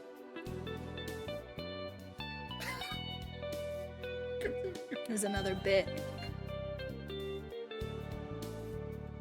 I've got a nice nest, food to spare, and plenty of places to explore tomorrow. There have been plenty of days in my life where I had none of those things. I unwrap one of the sandwiches that I grabbed and take a big bite. Nothing beats the taste of hard work.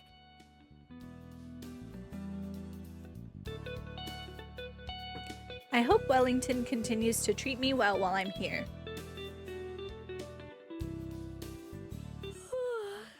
So tired. Hello? 4 bits! For the bits! For the bits! Thank you, Glory. See, my bits continue to thrive, okay, Yeah, Julie? goof. He's transferring. Oh my gosh. This is a bit. This is real! I'm gonna sleep Okay. so Wait a little higher. well Oh my God. tonight. Okay. I unpack everything that I got from the store, as well as the treasures that I always carry with me. My lockpick, my wallet, and a few pretty stones. The only thing that I leave in my jacket is a small scroll. Can't get that damaged or dirty. I change back into a fox and then dig another hole near the entrance to my den. This one is much simpler and shallower, and I bury some of the snacks that I stole before covering them back up with dirt. Not like anyone's gonna come by and swipe my things, but better safe than sorry. I stole this myself after all. Don't want it being stolen from me. No steelbacks.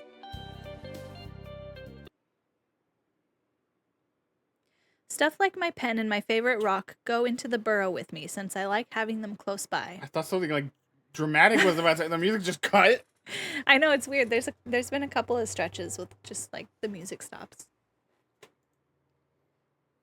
Once I've got everything where it belongs, I climb into the hole myself, turning a few circles before settling down with my tail wrapped around me. Cute. From here, I have a perfect view of the stars. I look up at the clear night sky through the mouth of the tunnel. I feel bad for all the people way down on the underworld. The underworld? Oh. Okay, so there's like the floating islands. Oh. And then there's the underworld. Oh. Fascinating. What is going on here? Can they even see the stars from there? I thought she was like crying for a second. It was just like mid yawn. I've never been to the underworld, so I have no idea. I can't imagine falling asleep without them. Comfortable and safe, I close my eyes and quickly slip off to dreamland. I wake up to trouble, or at least a threat. I'm sure it's only morning as I peer out the burrow's entrance, but the sky is already dark and foreboding. My attention moves from the ominous rain clouds above to the trees outside my den, their branches shaking in the strong breeze. I can't believe that girl from the cafe was right. I climb up the tunnel and out into the open, sniffing the air. It just tells me what I already know. A storm is coming, and fast. But also, another scent plays on my nose, one so faint that I almost brush it off before taking another smell. Surely I'm wrong. There's no way that... Lowering my snout to the ground, I investigate the area, and then decide that I'm right.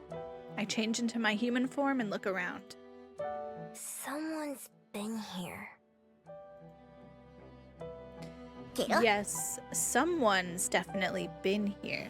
Pagu! Cat! 22 months from Cat. Welcome. Our alert thing is cute, but it's so broken. Why? Like, Cat's name is like so long for the word bubble. It's gone now. Oh, well, I missed it then. Hi, Cat. How are you doing today? Welcome to Fern's Book Club. Welcome to the book club. Like, comment, and subscribe. We're good. We're chilling. We're playing a cozy visual novel. We got our Coco. How are you? How's your Saturday? What you been up to?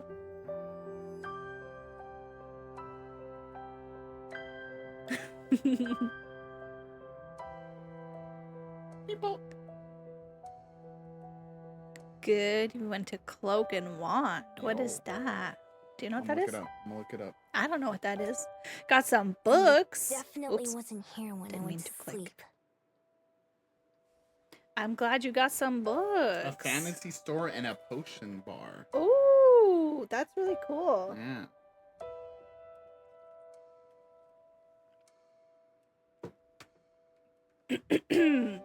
Some That sounds photos. like fun. Nice, nice, nice. Go vibes. What kind of books did you get? Was it like potion making books or like that kind of thing, or like bookstore kind of books, you know? Got butterbeer, sick. I've never tried that.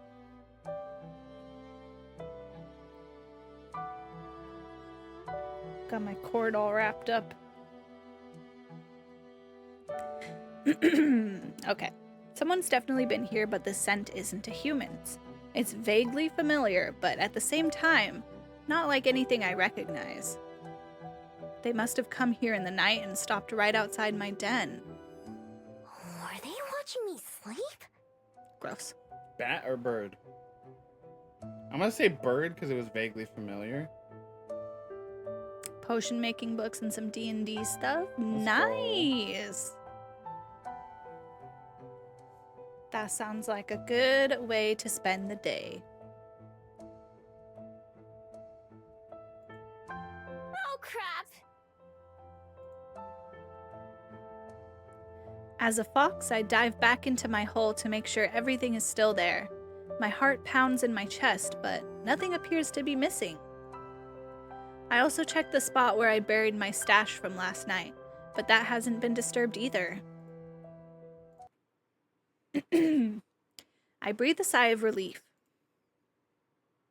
If any of my stuff had been stolen, I'd be so mad. But that still doesn't answer the question of what they did want, and that's even more concerning. I'm a pretty light sleeper, and usually the slightest sound or motion will wake me up. So if someone was able to sneak up on me, even I have to be impressed. Impressed and a little bit worried. I've got a more pressing issue right now, though, and I stare up at the sky in disappointment. Ugh, I hate the rain. I would have found a different place to make my nest and hide my supplies if I'd known this would happen. Instead, both burrows will probably just be piles of mud by the end of the day. I should have found a place with a roof after all. She said, if only I'd known this would happen, after being warned by the barista Rude. like 16 hours ago. Listen. Believe women. Believe your barista. Let's Well, the barista listen to was women. a dick out first, so. It's true. She was judgy.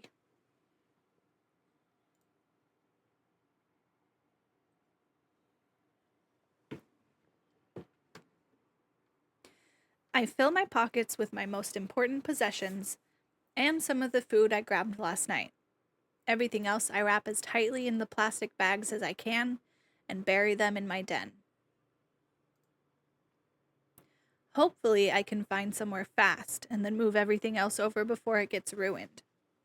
An abandoned house would be perfect, or some other place where I'd be able to hide.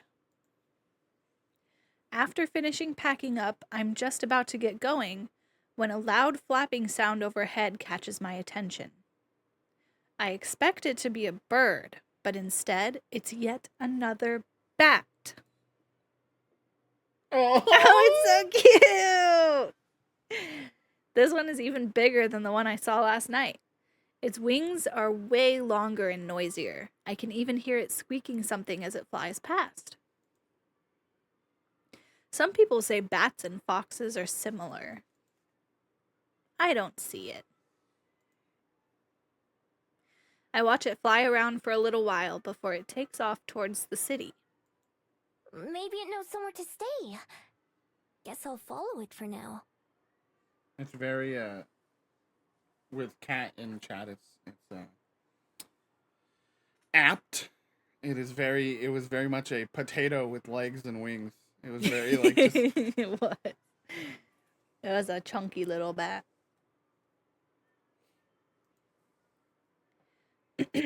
A couple times it disappears between the trees or just too far ahead, but I always manage to catch back up. Eventually, we're out of the woods and back into civilization, where a car whizzes right past me. There's a sidewalk here and other people walking around. Most of them look up to the sky nervously, though, and everyone seems to be in a hurry. Guess I'm not the only one looking to get away from the rain.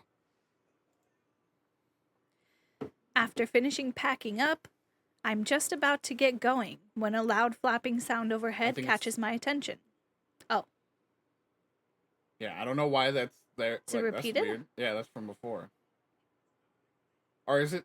Wait. Yeah, I think that was from before. Yeah, it's the same text. Okay, weird.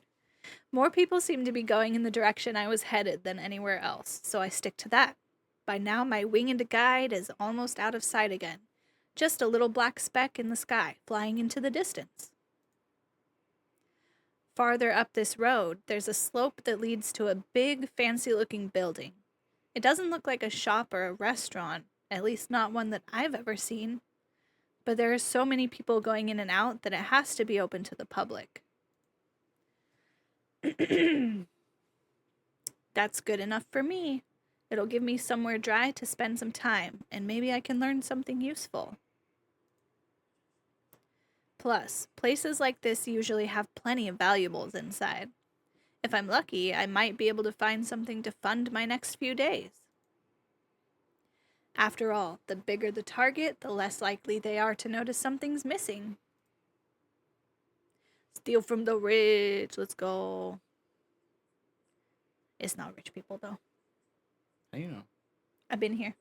The sturdy What the oak heck? door isn't as heavy as it looks, a firm push being enough to heave it open.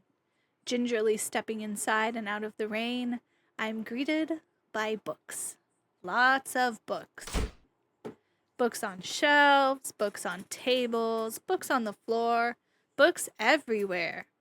The place even smells of musty old paper, and the dozen or so people inside are mostly leafing through pages in the aisles. The odd silence about the building is striking, given how many are around. That's right, chat. We're in a gay library. Woo! Woo! It doesn't look like a shop, so I assume this must be a library. A gay one. I've heard of them, but I've never been in one. No point, since I can't read and all. Aw. My name's Miho. I'm a fox. I'm And I 14. never fucking learned how to read. But it's warm and cozy and very dry, so it'll do just fine.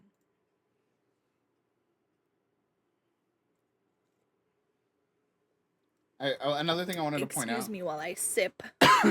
I was saying that person could be dead. That like traditional Japanese guard. This is a weird alternate world too, so It's a weird could place. they could be alive. That They could very just be much could something be. that some people wear. Yeah.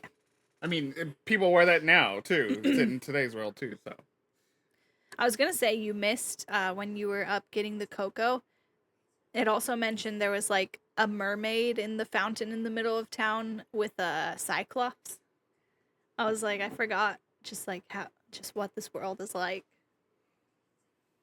There's a desk near the entrance with a computer on it that I assume would be where I check in. It's unattended, which is good for me. Myth on the prowl. do you think this is like a library hotel? Boop. Did I do it? I take a seat in an empty chair nearby and sit back just to observe for a bit. I did it, chat. There are plenty of people, but it's not too busy. Lots of empty, unwatched spaces. Most folks seem to be here alone or in small groups that keep to themselves. There's not much conversation going on, and what there is all whispered. Nobody gives me a second glance, which is a good sign. It means I'm probably not breaking any rules just by being here. Behind the desk, there's a hallway leading deeper into the building, and I peek around the corner to see what's back there.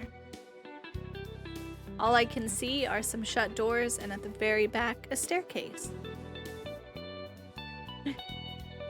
After glancing around to make sure no one's watching, I sneak down the hall and try a couple of the doors. All of them are locked. I could probably pick them if I wanted to. No sense trying to do that now, though. Is there anything more valuable around? An antique clock or vase would be perfect. Why would that be perfect? You have to like find a person to buy it. There's pawn shops. Sadly, it's almost all books. Books and small trinkets that look pretty worthless, not even worth the trouble of stealing. At least it's got a roof. I do spot a couple promising items, like a set of old coins, and memorize their locations. I wander back to the main area where I came in. Outside, it hasn't started raining yet, but it's only a matter of time. The wind is loud and gusty, and even opening the door is enough to make me shiver. If nothing else, I can probably wait out the rain here, but my poor abandoned snacks back at the den. What a waste. Can't do anything about it now, though. I should keep looking around. I move slowly through the area, never going beyond what seems to be the public area. I pretend to inspect a few books, taking them off the shelves and flipping through the pages, but I'm actually mapping out the place in my head. Doors, windows, and potential places to hide, things like that. Most of the time, this kind of info is unnecessary. It's been at least a few decades since I've had to make a dramatic escape from anywhere. At this point, plotting an escape route is just a habit. Overall, I like what I'm seeing. Even with the locked doors and off-limit hallways, there are a lot of nooks and crannies that would make good hiding spots, especially as a fox. From the thick dust that coats a lot of these areas, I can tell they don't get a whole lot of visitors. If I'm careful, I might be able to go a whole week or more without being noticed. As long as I can get in and out of the building easily, that is. And with the huge windows that line the back wall, that seems easy enough too. I weave around a couple shelves that are taller than I am, heading for the back corner. I peer around the corner of the last aisle just to make sure I'm alone. But I'm not. Oh. Oh. At a small table by the window sits a woman with a small book in her hand, resting against her fingers.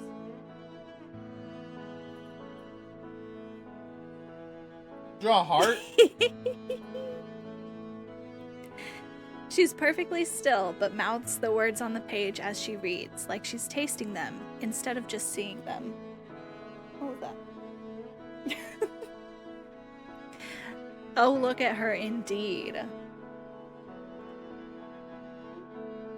Her expression has the distant look of someone way off in their own world, far away from this one. She looks so at peace that I think she must belong in that other world. She looks like a... She vaguely looks like... What's that one? Netflix robot war anime? Violet Evergarden? I haven't seen it. I haven't either. But I think maybe, yeah, it looks vaguely. She's beautiful and elegant in the same way as a painting, with the light from the window shining on her like a display. Everybody, can we get some heart emoji spam in the chat? I duck back behind the bookshelf, pressing one hand to my racing heart. My other bumps against one of the books on the shelf, and it falls with a dusty thump. She's just worried. She's not in love yet. Dang. Cursing my clumsiness, I silently back away in case she decides to investigate. But she doesn't leave her chair. The Yamatsu lurk heart bomb. Yeah, let's go. Hey, Yamatsu. I suppose it's nothing. Yo, classic video game NPC. Here's a noise, goes, I guess it was nothing. Exactly. She turns and gazes out the open window. Gazes? Gazes? At what? I don't know. A moment later, she returns to her book and leaves this world again. I stay hidden, my face still burning a little bit. Yes, I think this will be the perfect place to spend some time.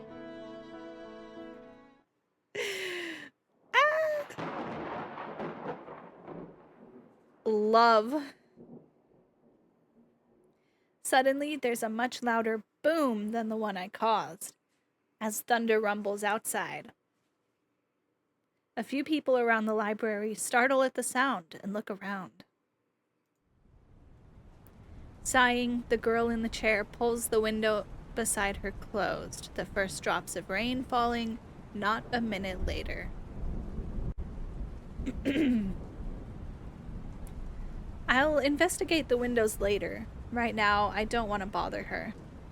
So I head back to one of the plush chairs on the other side of the library and take a seat. I could be here a while, depending on how long the rain lasts, so I may as well get comfy. I find a few books that have more pictures than words and curl up in one of the soft chairs to flip through them. There aren't as many of those ones, and I go through the stack pretty fast. It takes long enough for the rain to start, though. The longer I read, the louder the pounding of the rain and the howling of the wind become. Guess it's not letting up anytime soon.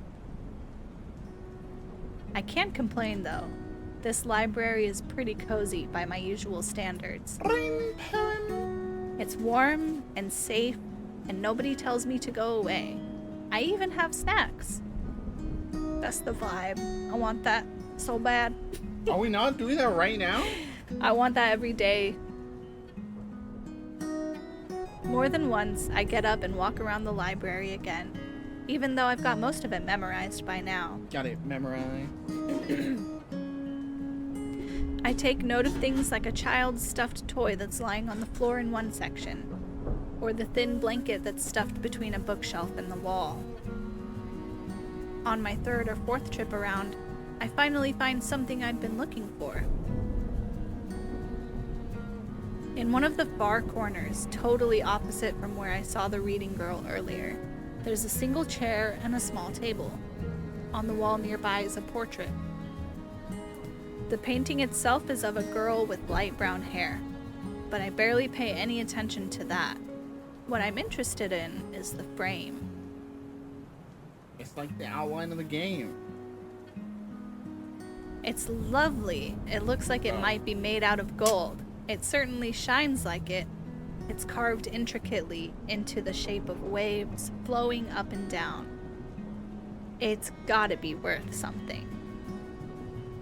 I pretend to not pay much attention to it as I make my way back to my table. There are too many other people around for me to be able to try to sneak it out. It's too big to fit under my jacket without being obvious. That just means I'll have to come back some other time, maybe once this place is closed. The hours pass by and the storm continues. I'm kinda disappointed about losing a whole day, especially so soon after arriving, but it's not like I'm in any sort of a hurry. I pat one of my pockets, feeling the familiar and reassuring weight of the paper scroll that's tucked away there. That scroll is the only thing close to a purpose that I have, and it's not particularly urgent, or at least I don't have any way to deal with it faster.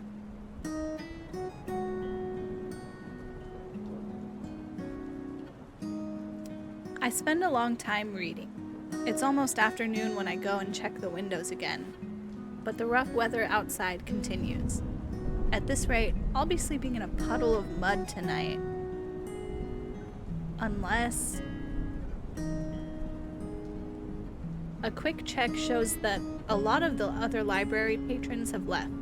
It's not empty, but it's not nearly as full as earlier. Guess some of them decided it was worth braving the rain. Looking as nonchalant as I can, I get up from my seat and pretend to browse again, slowly moving through the shelves. The reading girl is gone now, although she's not what I was looking for. Sure, mijo. Instead, I pick up the dropped toy and a blanket that I spotted earlier, and then head to one of the out-of-the-way hiding spots I picked out before.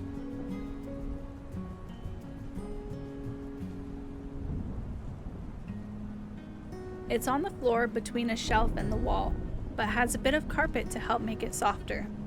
Even better, it's between two corner shelves, meaning that it's practically out of sight if you're not looking for it. I wriggle my way between the furniture and lie down, using the toy as a pillow and draping the blanket over me. I toss and turn a few times before finally settling down. Yep, not bad at all. Even though I haven't done much today, I'm always down to take a nap. So true, bestie. That was me yesterday. I napped all day. I can pass a few hours by sleeping, wake up once it's dark, and then grab that picture frame and be on my way. I'll have to rebuild my den once I get back, but that's a problem for future me. I yawn, staring up at the ceiling until my eyes get heavy. Maybe today won't be a total waste after all.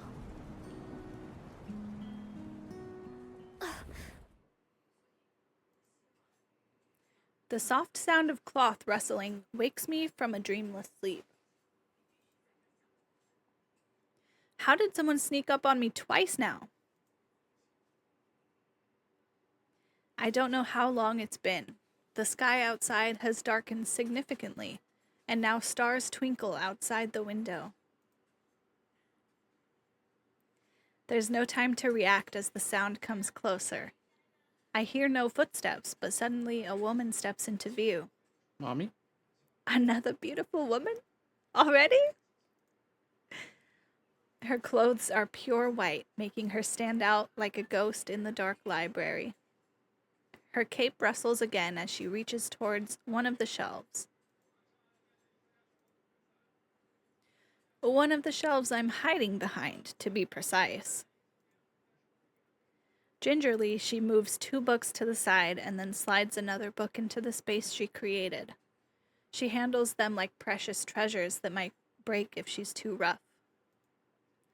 I stay perfectly still, afraid to even breathe in case she notices me.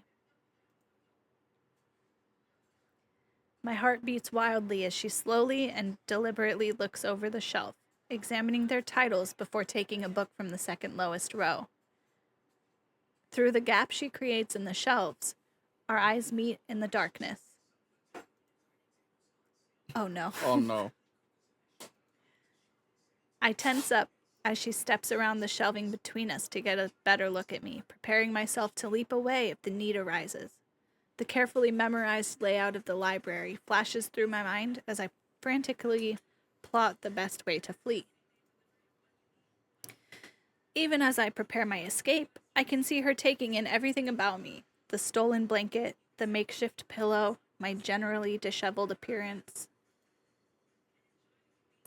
She opens her mouth and I brace myself for the verbal attack that's sure to come. Hello there. My love. May I ask why you're sleeping on the floor?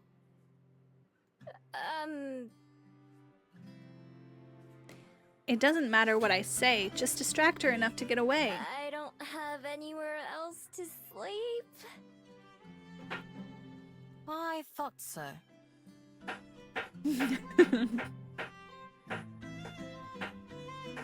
She leans down and offers me a hand. I look at it warily. I don't take it, but I slowly stand, letting the blanket fall to my feet and trying to subtly get in position to run. Well, I have an extra room on the second floor that you're welcome to borrow, if you'd prefer that. Otherwise, you're more than welcome to remain here, on the ground. I apologize for waking you. With a smile, the oddly calm woman steps away and busies herself organizing another row of books. She probably expects me to let my guard down and take her offer. I'm just a stranger, someone who broke into her library. There's no reason for her to treat me How kindly. sad. Look how sad Miho is. Like, no! She never learned to trust, okay? My years of experience, and there are plenty of those, tell me it's a trap. Thanks, but no thanks. I'll just be going, actually. Sorry to bother you like this.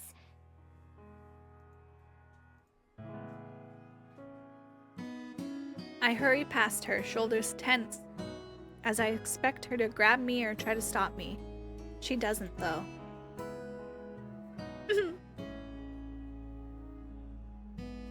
The one time I glance back, she's watching me with a strange expression that I don't recognize. Oh, another heart. When I get outside and away from the library, I breathe a sigh of relief. Whew, that was close. I'm not falling for that one again.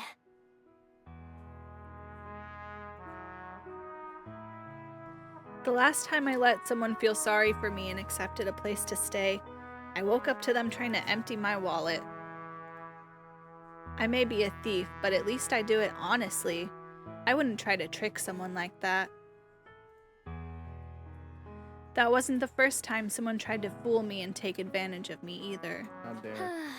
Still, it's a shame to lose such a nice hiding place. Maybe I'll give it a couple days for that woman to forget about me, and then try again. If she wasn't lying about there being an empty room on the second floor, then maybe I could sneak into there. Tonight, though, I'm on my own. Shivering, I wrap my coat and tail tightly around myself as I think about what to do next. The rain has stopped, although it's still cold and cloudy. My stomach grumbles since I haven't eaten anything other than snacks all day. Ugh. I may as well get it over with and go check on the status of my den. Well, it could be worse. It's not as bad as I expected, which is a pleasant surprise. What's a little mud? It'll be just fine. I swapped to my fox form to prod around. The entrance has caved in a little, but after I scoop that out, I find that the rest of the tunnels and main room are relatively intact. Cold as hell, but intact. Seems the trees protected the den from a lot of the rain. It takes me a while to find the spot where I buried my stash, since the stick I used to mark the spot got washed away. Eventually, I locate it, though, and start digging. The cold mud makes my paws dirty and sore, and little flecks cover my fur. After I finally reach the soggy plastic bags, I shake myself clean before opening them as a human. Some water has seeped through, and I open the spoiled items before tossing them away. I'm not too picky, but I have plenty of other snacks to choose from. Eat up, birdies! A few of them swoop down to inspect the offering. I scarf down a quick meal of cookies and unwarmed soup, along with some cold water from the stream. At least the water is satisfying. Unwarmed soup And cookie and river water. Then, even though I just woke up from a nap not too long ago, I shift back into my fox form to crawl into my den and curl up. I'm sure it'll be a while before I fall asleep, but I don't feel like going back into town. I've had enough excitement for one day. This isn't all that bad. Regular foxes without magic powers have it way worse than I do. Although, back when a fox was all I was, I wouldn't have really cared. To this day, I'm not sure what it is that makes me different. I used to be just like them. No desire to go beyond the forest or anything. And then one day, I became whatever I am now. It was love, dude. All I had was my necklace, a small scroll that I can't read, and the memory of the person who had given it to me. They were so kind to me, that stranger in the forest. They wished me well, even though I was just an ordinary fox. Somehow, that didn't seem to matter to them. I never even knew their name, just their face and their voice. But I know that I'll recognize them when I see them again. It's just a matter of finding them. So since then, I've been looking and surviving. Looking for them is what keeps me going. It's enough to live for. If I wasn't, I don't know what else I'd be doing. I guess I'd just be surviving. But if that was the only thing, I think I'd rather have just stayed a fox. Sometimes I feel like being a fox, you know? Sometimes I think I'd rather be a fox.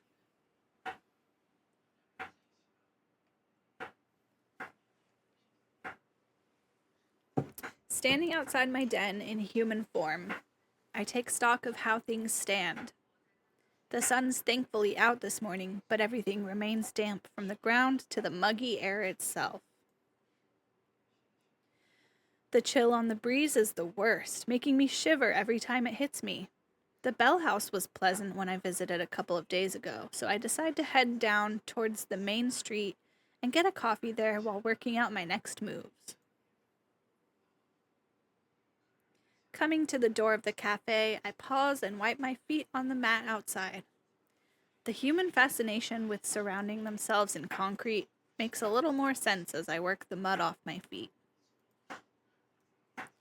With that, I finally head inside, only to stop in my tracks as the door shuts behind me.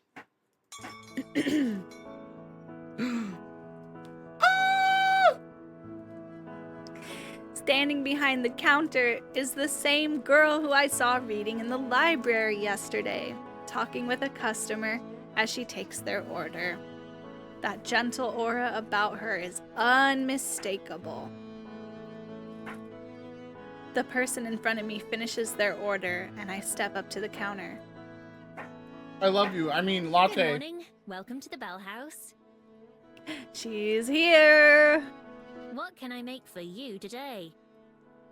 Her voice is so fucking cute! Okay, from here. Hi. I'll have... She's a kiwi. A vanilla latte? No, that's boring. She's gonna get the affogato, dude. What do you recommend? I want to try something new. I'm glad you asked. I was just thinking that you look like the sort of person who would enjoy one of our fairy kiss chillers. Bro, is that Is that a flirt? Okay. It's one of our signature drinks with a vanilla gelato base and a mint chocolate chip swirl. Yo, let's go. What a One for me. recommendation. I was planning to get something warm, but that does sound pretty good. Okay, give me one of those then. Perfect. And could I get your name, please? It's Miho. She scribbles something onto a cup and finishes it with a big flourish. I'll have that right out for you. Thanks. Also, will you marry me? I mean, I pay and then go take the same seat as before, next to one of the open windows. It's pretty empty in here again, so I can sit wherever I want. Before the barista starts making my drink, I spot her writing something else down in a little notebook. She glances my way once or twice while she does, but I pretend not to notice.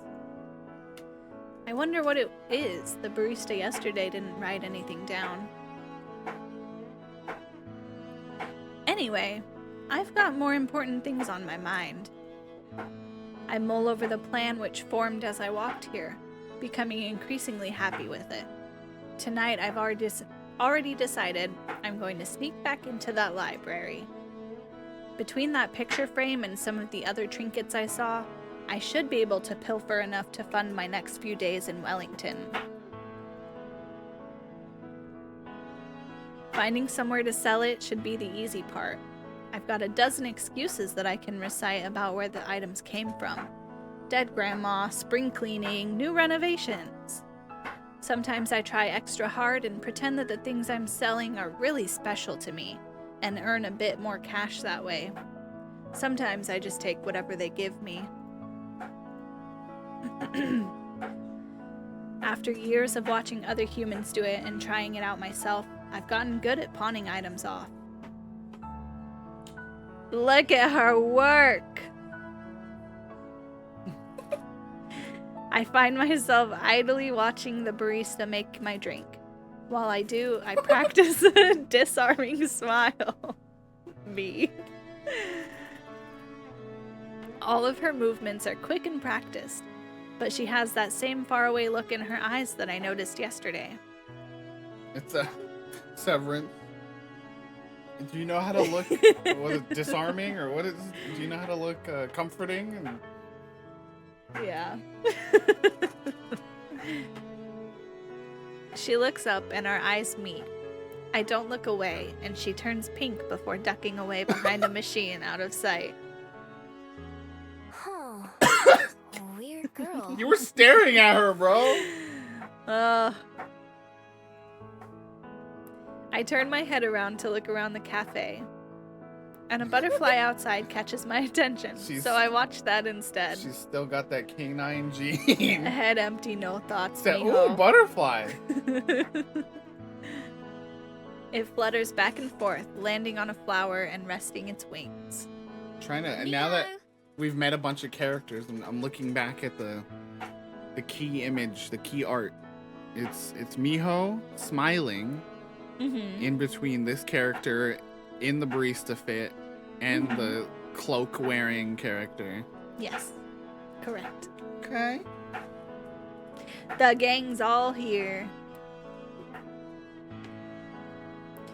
Oh, my coffee's ready. I quickly get up and skip over to the counter. cup in hand, she starts to head over to give it to me. But then, several things happen at once. One of the little tassels on the pocket of her apron catches on one of the drawers behind the counter, and she jerks to a stop, eyes wide with surprise. And my drink tumbles out of her hand, landing on the counter with a wet gloop sound as the ice cream splats against it, sending mint green rivers of coffee everywhere. Genuinely, Julie would cry. Well, no, you wouldn't. If you were the barista, you would break down. Yeah. If you were the other person, you'd be like, "Oh my god, it's no problem at all." I would clean it up myself. I'd be like, I'm so sorry for ordering this. A few seconds pass where we just look at each other, neither of us quite sure what to do. And then she takes a deep breath. I am so sorry. I'll make you a replacement right away. Just give me 1 second and I'll have that ready for you. Oh, that was adorable. Her words spill out faster than the beverage, making it hard to even understand what she's saying. Her face is bright red as she spins back around and grabs another empty cup. Did she even clean it, bro? Just left it? Then she stops, hands hovering awkwardly. Wait, I should clean this up before it dries and starts to go bad. Chaos voice. She hurries back to the mess, wiping at it with some napkins. She mops up as much of it as she can with one hand, then leaves the soggy paper on the counter while she starts to remake my drink. Give me the charge. I'm really sorry. This is such an embarrassment. Here you go.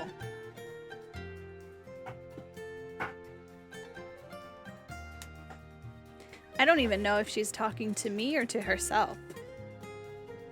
I freeze up for a second, looking for an appropriate response to an apology. I'm not used to people apologizing to me. Oh, it's fine. I'm not in a hurry. Instead, I just sit back down at one of the tables and watch.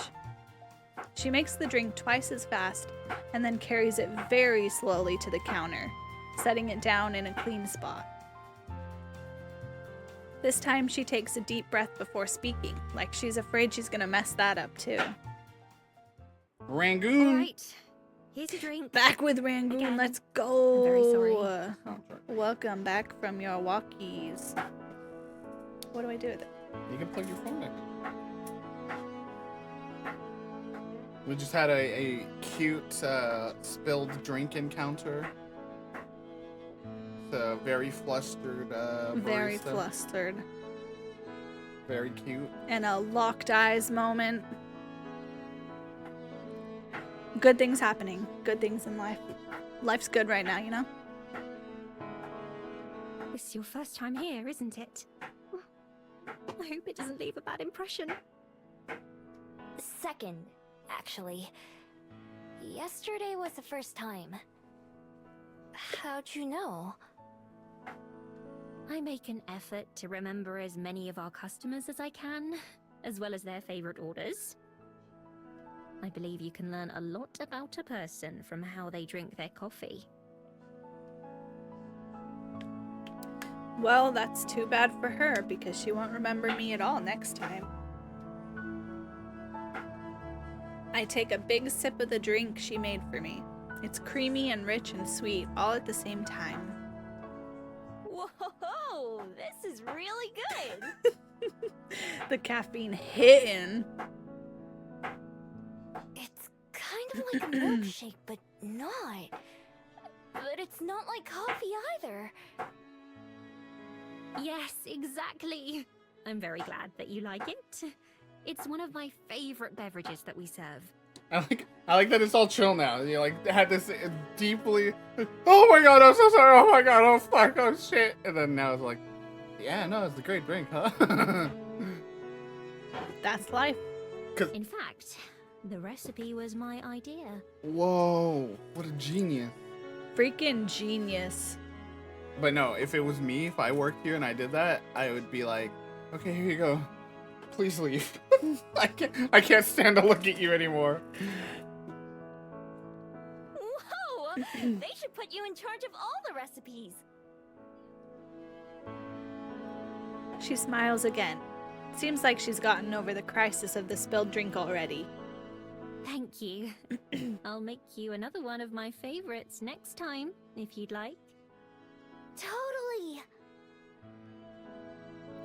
At least I'll know what to order next time, even though I'll have been forgotten. I'm already thinking of this place as my go-to coffee shop, especially since it's in a convenient area. With tasty drinks and cute baristas, I don't have a reason to go anywhere else. Let's go. A knocking sound from the employee area gets both our attention. Hey, Aspen, can you set another batch of croissants? Hey, Aspen! Oh, sure. I'll be right there. She calls back over her shoulder and then looks back at me briefly. Have a nice day, Miho. You too. With a wave, she gathers the trash from the cleanup and throws that away before disappearing into the back. So, her name is Aspen. That's a pretty name. I'll have to try and remember that. Getting up from my seat, I decide to head back outside for some fresh air. Sipping my Fairy Kiss chiller as I go, I head out the door and onto the increasingly busy main street. I already know my plans for tonight, but I've still got some time to kill before then. What should I do? Our first pick. Oh. Chat, do you want to weigh in? We do have 2 meet cutes or something, it seems like. Yeah, to meet people. Oh, but those are the only ones it seems like that take time, because they have clocks by them. And maybe we can do the others without wasting time? I don't know. I don't know how game work. I don't either. I want to hear if anyone in chat has any suggestions between these 4 that we can do. We've got Cuba Street, Mount Victoria. With Bucket Hat. With Bucket Hat. Den, and Oriental Bay.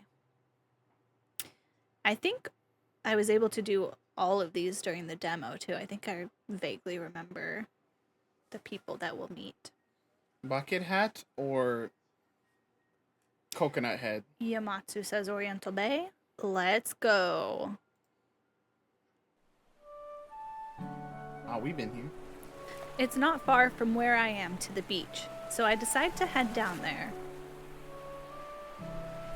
Passing through the city streets, I recognize some of this area from my first day here, when I was running from the Skyport guard. Whew. Glad that guard chased me in this direction, or I'd have never found the Bell House. And really, that's been the highlight of Wellington so far. When I get down to the beach, I take a moment to enjoy the salty air. From this level, it's impossible to tell where the ocean ends and where the open sky begins. I can see the Skyport from where I am, with a few older ships anchored in the harbor close by. While I'm admiring the view, a worried-looking lady comes up and waves for my attention. Hi, I'm looking for my son. He's about this tall and wearing a red sweater. His name's Tommy. Have you seen him? Nope. I haven't seen anyone like that. I just got here. Very casual response to someone who's like, oh, please, please. And like, nah, I don't think so. Okay, thanks. She walks away in a hurry, looking right and left as she goes to ask someone else. Humans sure do have it rough. Since they can't smell or even hear most things, it's a wonder they don't get lost more often.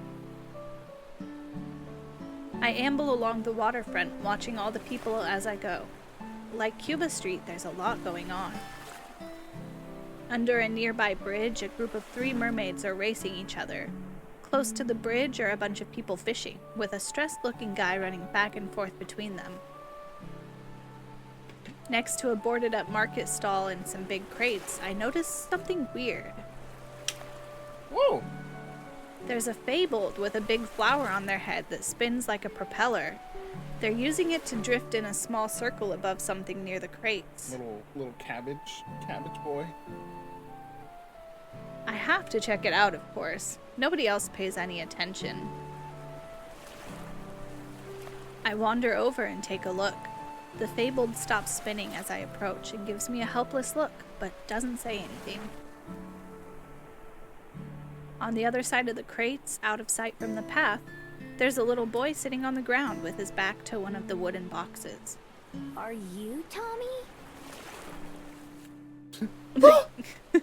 The kid jumps, totally surprised. Oops. He scrambles up and looks at me with wide eyes. How'd you know? Your mom's looking for you. She seemed pretty worried. His expression goes from surprised to sullen real quick. I don't care. I don't want to go with you. Why not? Why are you over here instead? 'Cause I'm hiding. Oh. Okay. Might be, dude. It's a pretty crummy hiding spot. I mean, it's totally open on 3 sides. Bro, you I suck don't at say hiding. that though. Instead, I look up at the fabled floating overhead. It looks almost as glum as Tommy. They bonded. Who's that? That's Jerby! You mean you can see him? I can. Is that weird? Mom and Dad can't see him. They think I'm just making him up. He doesn't talk. Look but at his he's star real. eye. Jerby waves from up high. He kinda gave away your hiding spot. I saw him from the road. Mom can't see him, and that's all that matters. Why are you hiding from her? 'Cause Got him. Tommy sits back down and scratches at the dirt with a rock. Guess he doesn't want to talk about it. I'm always glad to end a conversation. well, good luck. I start to walk away. He doesn't seem like he's in any danger, and I don't want to get blamed for him hiding in the first place. Hey, wait a minute. I turn around. He's already standing up again. Are you gonna go tell her where I am? Before I can answer, his eyes get huge again. Tommy, there you are. I have to turn around again. This time it's the woman from before. She's already flying past me over to Tommy. Are you okay? What were you doing? Don't you ever run off like that again. Oh, I'm just glad you're safe, though.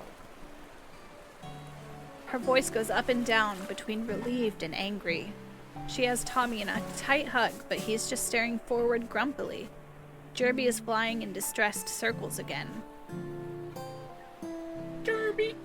Finally, the lady turns to me. You found him, right? Thank you so much. I was so worried.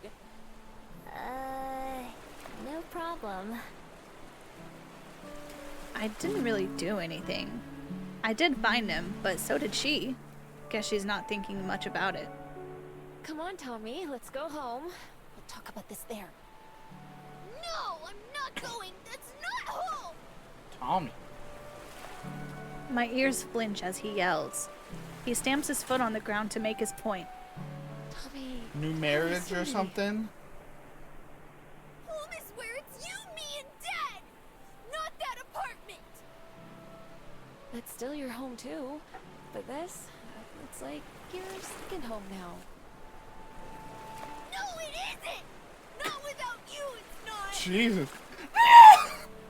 Do you and Dad really have to get Get a dog. I hate that dog. Tommy, who is already sniffling, can't keep from breaking down and crying as he throws his arms around his mom and hugs her back. I don't want you to go. Mio's like, I should leave. I get the impression that I should probably leave.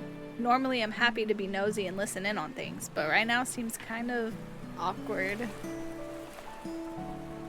Neither of the humans notice me, but Jerby the Fabled sadly waves goodbye as I head off. I wonder what makes him stick around. I've never seen a Fabled like him before. Not being able to be seen by certain people sure sounds useful, though. I don't have to go far before the sounds of Tommy and his mom talking are drowned out by the noise of the waterfront. I easily fit into the crowd of people milling about.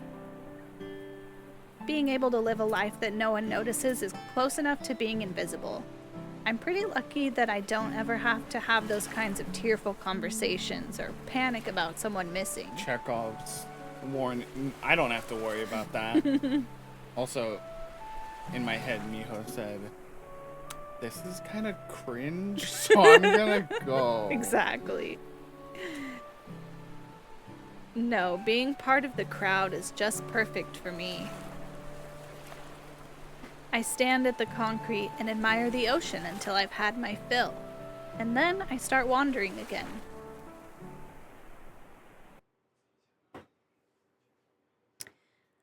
Alright, alright, alright. Where to next, gamers? Gamers, pick somewhere, gamers. Who's next? Drop a location. Where we Mount dropping? Victoria, Den, or Cuba Street.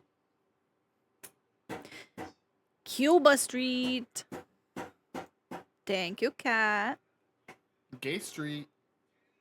Oh, Ben, you're too late. Too late, man. I'll go there next. Too busy eating Rangoon. His mouth was full of Rangoon. Just spitting Rangoon like- as he says, Mount He was like Victoria. this, like on a stream the other day. He went, "Ho, ho, ho, ho." They say the perp always returns to the scene of the crime. I can't believe I put my Rangoon down for this. Someone put that on a shirt for me. Is there not like let me see. Hold on. What?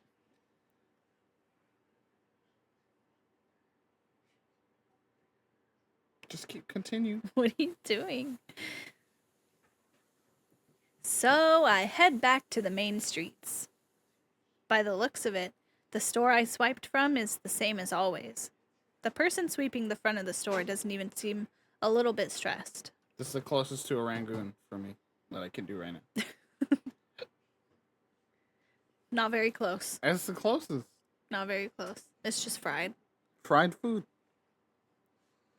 I never steal enough for it to be noticeable, but it's always a point of pride when the place looks the same as always the next day. A smug smile creeps on my face as I pass by, snacking on the chocolate bar I took from their shelves. Oh, that was it? I assume, yeah, those are the only ones that have, like, events. Yeah. Here we go to Mount Victoria. You better be watching, Ben. I have plenty of time to kill and also plenty of restless energy. I decide to go for a walk up Mount Victoria just to give myself something to do. I take the long way up this time instead of taking a bunch of shortcuts like usual.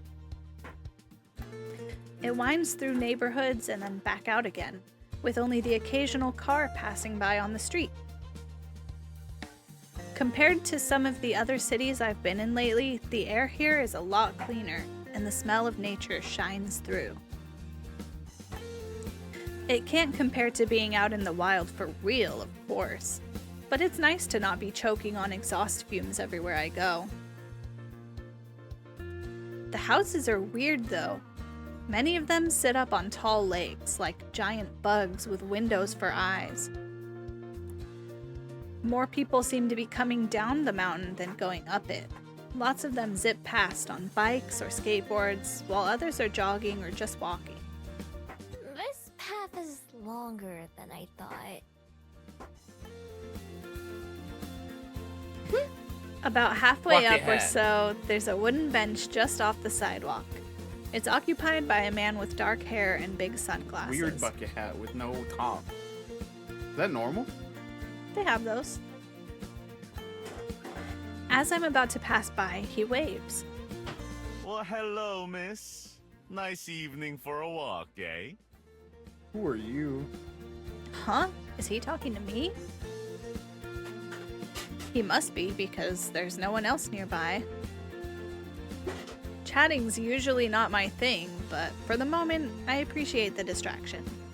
It sure is. I'm glad the rain's gone. Oh, for now, yeah. It's never gone for long, though, is it? That's so. I'm new here. I didn't even think it would rain since it was so sunny the day before. Ho ho ho! You've gotta watch out for that around here. Mother Nature's real fickle Who's these this days. guy? 1 minute you're on the pier, enjoying the sunshine. Next minute, whoosh!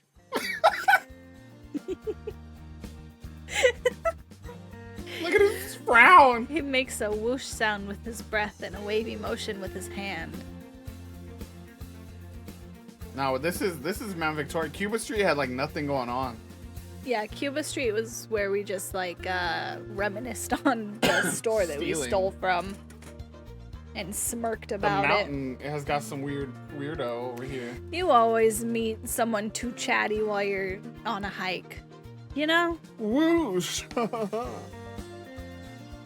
Storm clouds, as far as the eye can see. That's just welly for you, though. You live with the sunshine and the clouds. Where are you from, then? Guessing you're not a Kiwi? Nah, I'm a fox, not a bird. Aha! Get it? Got him. She's doing a bit. Bit Army, rise up! The man laughs, a deep belly laugh. Like usual, I'm not sure what I said that was funny. Not like that. Although those little guys are cute. A Kiwi is a word for us New Zealanders in general. So it's a bird, a fruit, and people. You've got it. All three are delightful. Anyway, welcome to Wellington. I hope you're enjoying your time here in our little city. So far I am. I made my den here on the mountain. I've gotten coffee a few times, and So I it went is to just the like- library. I thought she was hiding it, but no. Because everyone's an animal thing. Person, being. Not everyone, but yeah, A lot of them some are. people. So it's like, yeah, I'm a fox. I live here. I conveniently leave out my plans for the next time I'm in the library. Well, I can't say that's the usual tourist experience, but I'm happy to hear that it's working out for you. Staying long? Probably. I decided to come live here, but I'm still getting to know the place. So, maybe I'll change my mind. A true free spirit, eh? Hey. I felt the same way when I first got here, long time ago. Didn't think I'd settle down for life, but here I am now. Lived more years here than everywhere else in my life. It can't be that long. You don't look very old for a human. No? Well, that's my ego boost for the day. You don't look very old for a fox either, but I imagine you've got a good head start on me. I'm obsessed with this man. I remember from when I played the demo, I was just like, the delivery, the writing, the look, everything. I love this mountain man. That's true. I don't really keep track or think about it, though. He laughs again. Can't say I blame you there. I think 100 years, give or take a little on either side, is enough for me. And I'm only halfway there, so I've got plenty more to look forward to. He stands up but has to do it slowly. And sometimes I'm reminded of how many I've got under my belt already. My favorite guy. Thank you for the chat, miss. I better get back to the water now and make sure young Min hasn't fallen into the ocean or anything. It It's been a real pleasure talking with you, though. I hope you'll give our fair town a shot. Thanks. It was nice talking to you too. And I mean that for once. I was gonna say it is totally relatable to that experience of like you go hiking or something, yeah, and someone starts chatting with you and you're like, ooh, this is gonna get weird. And then it's like, oh, he's just a chill dude. Sometimes talking to people, good. You know? All you anxious lords out there, don't worry. Sometimes Every once in a while it it's goes okay. right. It's okay. That was me doing 3 interviews for work this week, and like one of them went really well. One of them was like awkward and anxious, and one of them was just like kind of neutral. Anxious. So lord so here. you know that's an okay ratio. Sam, welcome. Hi Sam. Sam, the brave anxious lord. He waves goodbye as he heads down some stone steps, and I keep heading upwards. I've never really thought about my age compared to a human's. Humans don't matter to my lifestyle. What a statement. I wasn't lying when I said I don't know how old I am. It's never been important. Okay, that person's dead. Because also we haven't run into anyone that looks like that yet. That it's been hundreds of years and that person's dead. Probably. Also, just now that I feel like we've gotten a few new people here. Let's do let's go. Wow, preparing some mashed taters. Let's go. Do just a quick rundown as to what this is, what the stream is. What's going on? We are here, gathered here today, for the my first installment of Fern's book club. Which is like a new series that we're doing here for VGG. That's, you know, just visual novels and a way to enjoy stories together. Obviously, we play a lot of like story-rich games on our streams anyway, but haven't really streamed a lot of visual novels, and I love them, and lots of you love them. So yeah. We're going to be streaming this game, which is called Please Be Happy, every Saturday throughout January at around the same time frame of 3:30 to 7:30 p.m. PST. And we're having a good time. It's gay. It's gay. It's about learning how to be happy, how to be human, and how to love beautiful, beautiful women. So thank you all for being here. Oh, I get it. What? Sam the Brave, like Lord of the Rings, like potatoes. It's a meme. Oh. Well, I mean, it's part that's of over Lord of my the Rings. head. but I'm then sorry. the potatoes. I was like, who's your namesake? I And, know. At and first, why? I was sat there for a long time, like, because you're brave. You're being brave. Okay. And yeah, no, yeah, it's Sam. Samwise. the Got Brave. you. Gotcha. Yeah. I Well, get it. welcome. It's good to see you, Sam. What else are you doing today apart from your mashed taters? How are things going for you?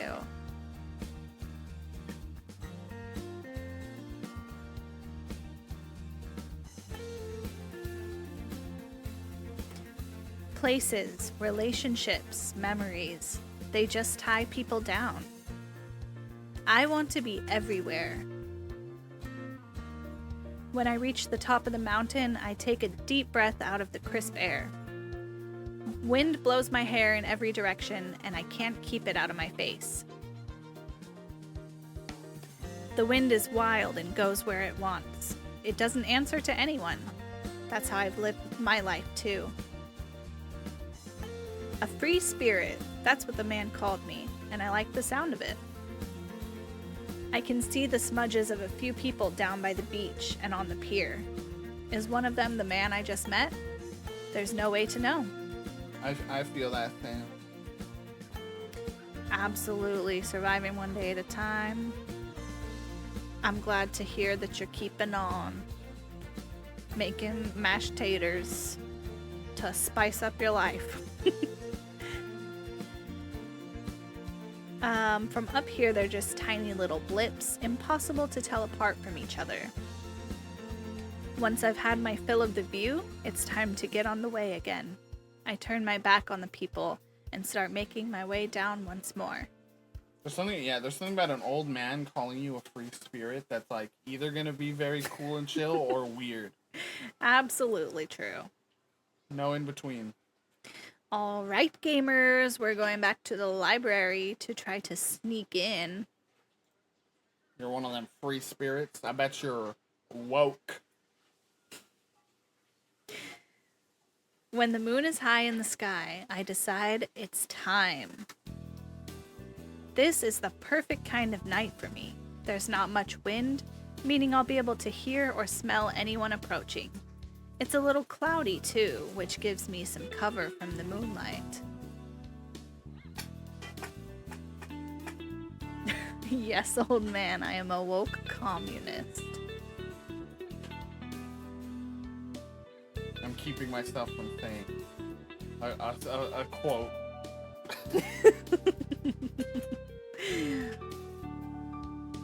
We had a fun old man experience this week. That's all I'll say. Yeah. It's a little cloudy too, which gives me some cover from the moonlight. I make my way back up to the library, stopping as soon as I'm within sight of it. I find a shadowy place to hide and watch the front for a few minutes. Like I hoped, nobody goes in or out. All of the windows are dark too.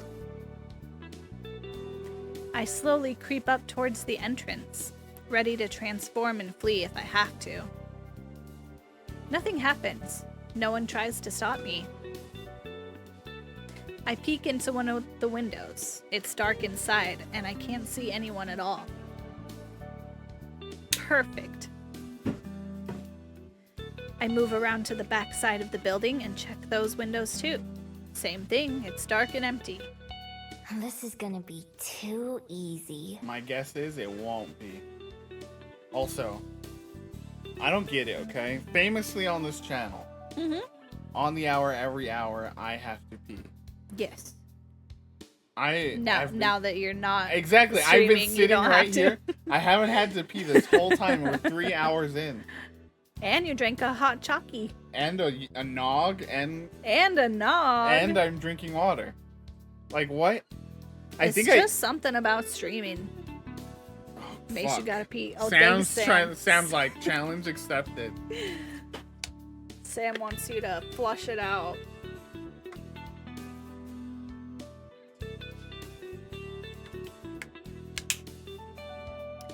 It's just something about being in the hot seat, you know?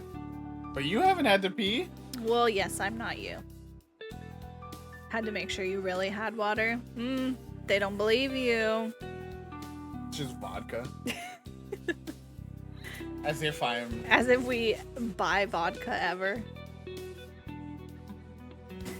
Back at the front door, I pick the lock and slip inside. Slip and slide. Slip and slide. I sneak from room to room, revisiting the items I memorized yesterday. They're not expensive or fancy enough to think of them as treasures. Did you notice? What's up? Down. A baby! Oh my god! We got a scared Phyllis.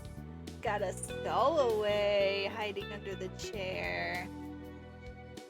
Anytime someone cooks, she comes and hides under this chair or under the desk or under the bed. She's weird. That's Phyllis. It's legitimately Phyllis right now. Truly.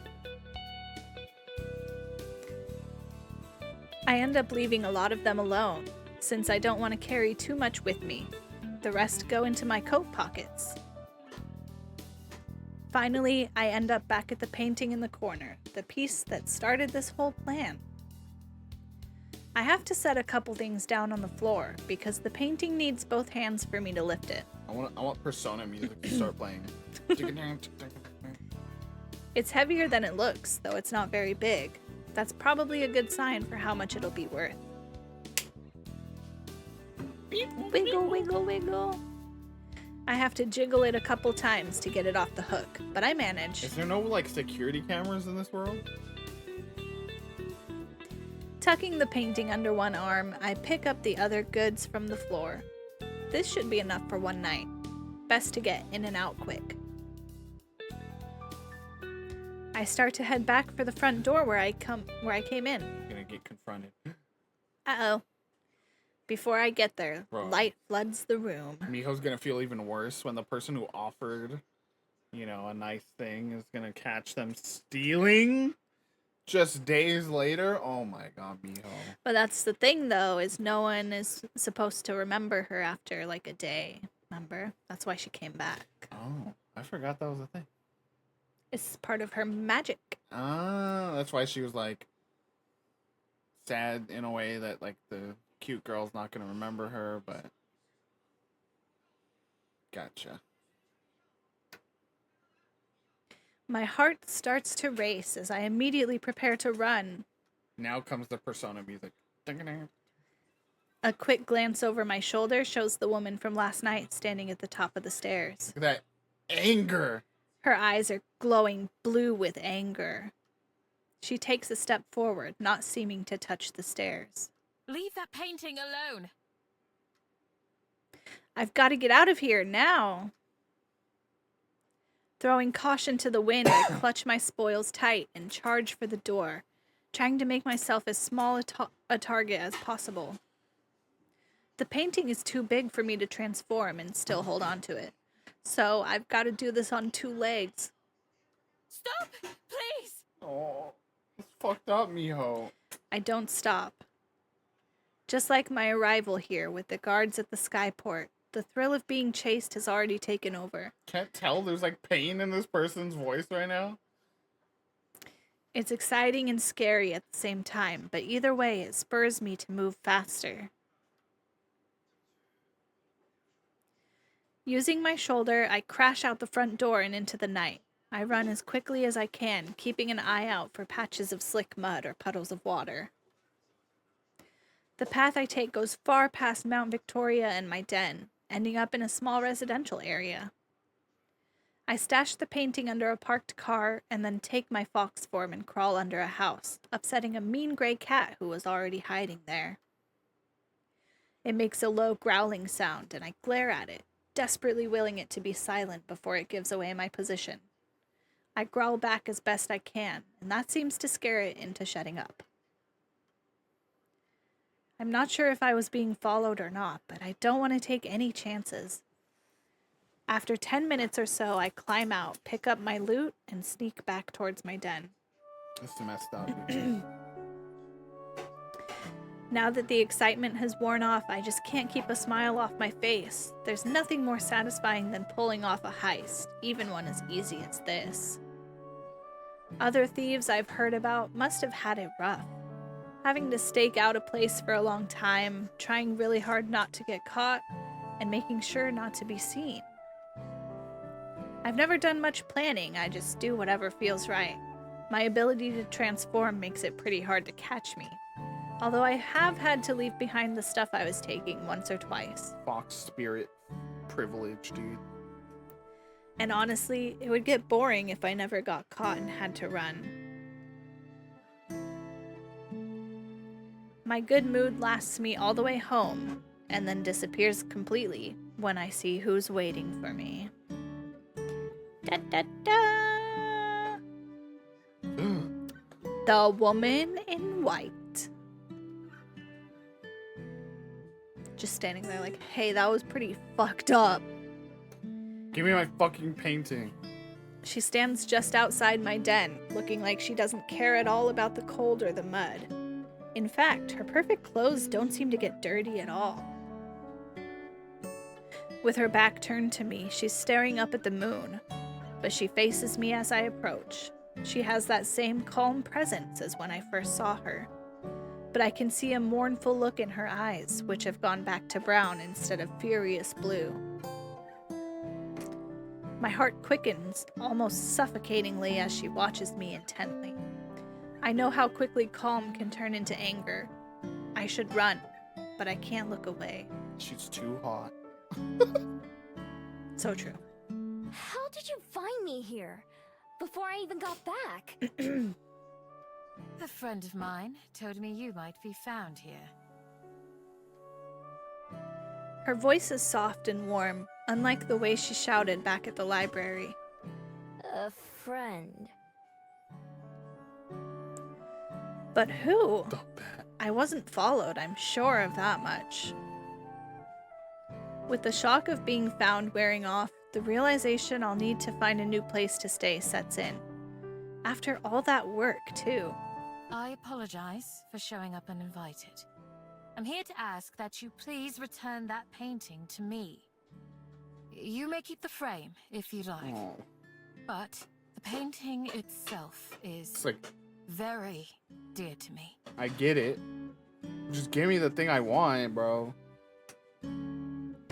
I look down at the portrait. I've been carrying it for a while now, but I haven't given the picture itself much thought. It's a beautiful painting and clearly very old. The girl shown in it is wearing a long, flowing dress, looking down with a small smile. And also, She breathes out slowly and my eyes narrow. It's the sound people make when they're acting calm but they're angry. should you want it, I have an extra room available in my library, with a soft bed and a warm meal. Let's You may go. stay as long as you wish. When you steal and get a house to live in? Huh? After I just tried to rob her, she's offering me a place to stay? Okay, now I know my this must be a gosh. trap. There's no way. There's kind people in the world. Although, it's the same thing she asked me last night before I broke in. I'm sure she doesn't remember that. Why? Because I have more beds than I could possibly fill and more food than I could eat. If there is someone who wants or needs them, is it not appropriate to share these with them? Is it? I don't know, bro. I'm not sure what answers she wants to hear. She looks up at me again, or she looks at me again, the same expression as it was at the library. Well, her offer does sound kind of tempting. I guess it's not like my place is as nice as yours. Not anymore, at least. Not after it rained and made half of it mud. I look down at the painting again. If I sold it, it was just going to be so I could buy the same things she's offering me. I still don't trust her. I've watched people enough to know better than that. There must be something she wants. But I don't think she wants to hurt me. It's like, She knows I don't have anything worth she stealing. see my mud hut. If she did try to pull something, I could just run away. It's only one night. I can come back and try again or find someplace else to take from. I look down to the burrow past where she's standing. It looks less a den and more a pile of mud. The thought of sleeping there again practically makes the decision for me. Fine, I'll take it. Begrudgingly accepting a stranger's kindness. Am I right, gamers? She breathes out slowly again and smiles. Maybe that sound doesn't mean she's angry? Wonderful. I'm glad to hear it. I'll also take the frame I should introduce myself properly. and keep it. My thank name you. is Juliet. May I ask what yours is? Juliet, my librarian in shining armor. Miho. I've had to introduce myself twice in a day now. That has to be a new record. Well, Miho, it's a pleasure to make your acquaintance. Let's return to the library. I can carry the painting if you'd like, or you may hold on to it until we get there. I shrug. Here, feel free. Damn, bro, you stole it and then you're like, carry it for me. She receives it very gently, and I quickly fall in beside her as we begin to walk back. To my relief, she doesn't try to make any conversation. Instead, she silently cradles the painting as we go. When we get back to the library, the lights are off, and the door is still unlocked. After setting the painting down on the desk, Juliet gestures towards the stairs. It's on the second floor. I follow her lead again until she stops at one of the closed doors. She unlocks it and lets me in. That's the same person. That looks like the same person. The room is simple and cozy with a couple dressers, a table, and a bed. Over the bed, there's a boxy window with a wide sill, big enough to sit on. Oh, to be a fox in a large windowsill as the sun streams in the window. Bruh. And a beautiful woman offers you a place to stay in the library. With a cheese sandwich. Oh, and a cheese sandwich and a few apple slices. What a life. Plus some sort of cake. Can we get a recreation of this situation for everyone in the chat today? On the table, there's a cheese sandwich and a few apple slices, plus some sort of cake. There's also a pitcher of water. I hope the food is to your liking. 2 rooms down the hall from here, you'll find a refrigerator, and you may help yourself to anything in there. Damn. My study is just past that.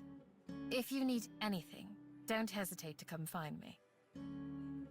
Is there anything more I can bring for you? I shake my head, still in disbelief. What am I even supposed to say in a situation like this? I just stole from her, and now I have both a bed and food in return. As if to answer my confusion, she gives a calm smile. It doesn't help. Then I'll leave you to it. We can speak again in the morning. Good night, Miho.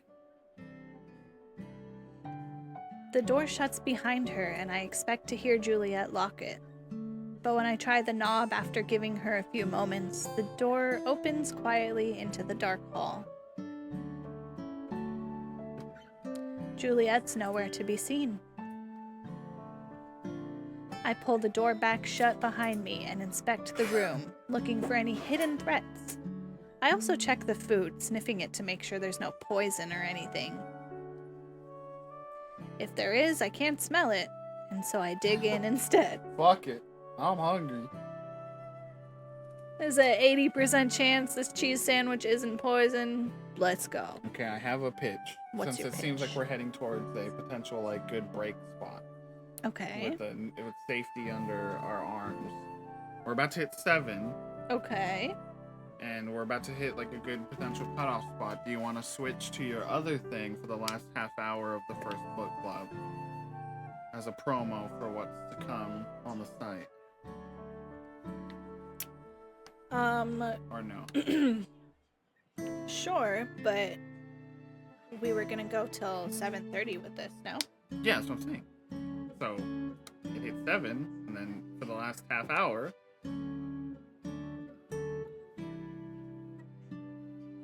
Right, but we scheduled it out so that the 4 playthroughs would, like, finish this, right? So we need to go to 7:30 with this. Well, I'm just also saying because I think dinner's about to be done. So, like, if we go longer, that delays dinner even more. Okay, I'm I'll have to go later on one of the other ones. There will be dinners then, too. Not cooked dinners. We rarely cook anymore. Okay, so I don't know, are we it's up to stopping you. here? No, it's up to you. It's your stream. I'm just pitching a thing. We don't even have to do that extra thing. I was going to already. I don't know. Never mind. You seem to Okay, not whatever. like the idea, so we're going till 7:30. This is really good. There's 3 different kinds of cheese in the sandwich, which is 2 more kinds than I knew existed. The bread is soft and buttery, and when I take a bite of the apple, juice rolls down my chin. The water that I wash it down with tastes better than the water from the stream by my den.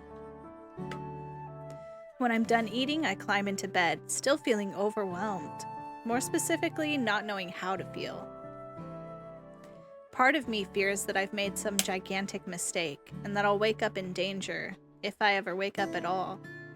Trusting my instincts has kept me alive on multiple occasions and for hundreds of years, enough that I've lost count of exactly how many. But something tells me I don't have anything to fear from the woman who I can only assume is my host and the owner of this place. So with that in mind, I pull the blankets up to my chin and adjust the luxurious pillows beneath my head. Who knows, maybe the morning will bring trouble with it. But right now, just sleeping sounds alright. Meanwhile, she's gonna have, like, food delivered to her bedside. I wake up to the sound of birds chirping loudly outside. Blinking wearily, I prop myself up and look toward the warm sunlight beaming through the window. The sheets under my hand feel soft and dry. I wish I could be like a character in one of these where it's like, I lay down to sleep and the thoughts of the day run through my head, and I drift peacefully to sleep. I wake up, right when I need to. I mean, to be fair, Miho doesn't have a job. Like, no stress in life, you know? She could just wake up, eat a 3-cheese sandwich, browse a library, go back to sleep for like 6 hours. That's the life. Go walk on a mountain.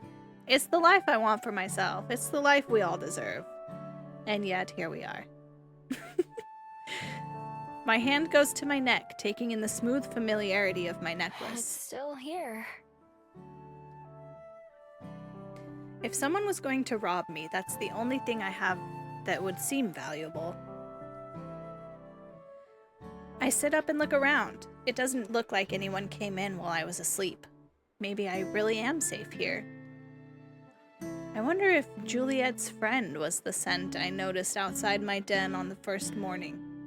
I don't know how else she could have found me, or how they did it without waking me up. If it happened before, it could happen again, as much as I hate to admit it. So I check around the room very thoroughly, but still don't notice anything different from when I went to bed. Maybe it's not a trick. All my past experiences have told me that there has to be a catch. Nothing is free. Nothing. But no matter how hard I try, I can't figure out what it could be. Could Juliet really have been telling the truth? Well, I don't even want to go to the next scene. Just leave me here. It just seems so unlikely. It'd be nice if it was true. But if it wasn't, if I let myself believe only to be wrong in the end, then that would hurt even more, wouldn't it? No, better to not even take the risk. After all, I've lived a lot of years this way, and it's not like I hate it. Making my mind up helps me feel better right away, too. It just makes more sense. Even if I tried to stay, I don't think I'd ever stop worrying. This way, I'll know for sure that I'm in charge of my own destiny. We're not. We're learning to trust. We are learning to trust, Glory. We stole from Juliet. She caught us. We ran away. She was at our house. She was waiting at our den. And then she said, look, you stole from me, and so I want to offer you a place to stay. And then she gave us a delicious meal and sent us to bed, and now we're like, What's the catch? Interesting. And then we're finding there's no catch. Much to think about. Well, I hope you succeeded in threading your sewing machine, though. Hell yeah. That's hard.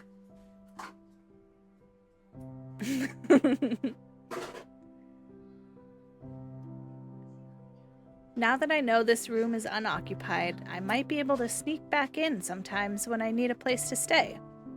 It wouldn't be too hard to climb one of the trees and then get to the window from there. She's literally offered you to stay here forever.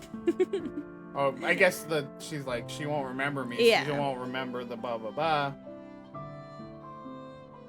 But again, she could just, like, come back and, like, offhandedly be like, hey, you know what? I don't have any place to stay. Do you know of anywhere?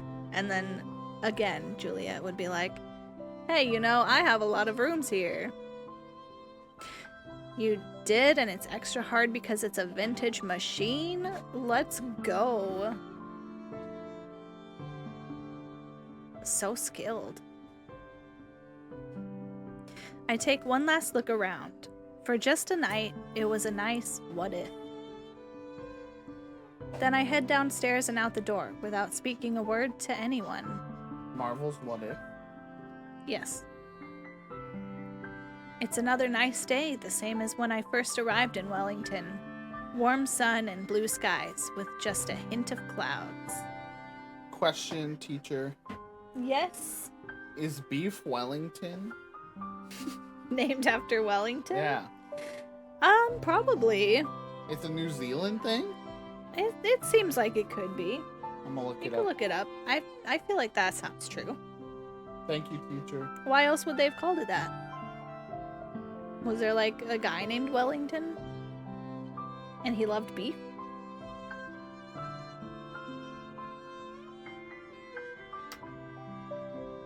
For a while, I meander around town, eating the last of my pastries from the convenience store hall for breakfast. Today feels like another restart. I have no den, no supplies, no anything. It's less exciting now than it was when I first arrived. I was gonna say, New Zealand is also a conquered land as well. So it makes sense that it does have British origins. Yes, it's the first Duke of Wellington. Oh. But it's not for sure that. It says that while it is widely believed, there's no precise, origin. Mm-hmm.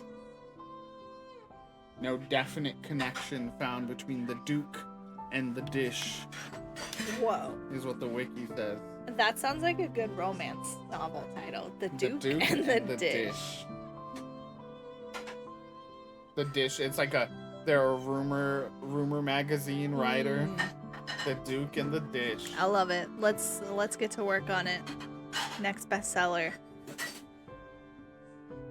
Continue. I don't have a destination in mind, but eventually end up at the waterfront.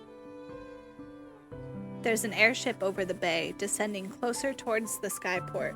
A couple kids down on the beach wave up at it, seeming excited. The people arriving on that ship all have somewhere that they're planning to go when they get off, huh? They've all got people waiting to see them. What have I got? Some trash and an old scroll? So far, Wellington's given me nothing but questions. That never bothered me before in any of the other cities I've been to. So why now? Oh no, gamers, loneliness is starting to set in.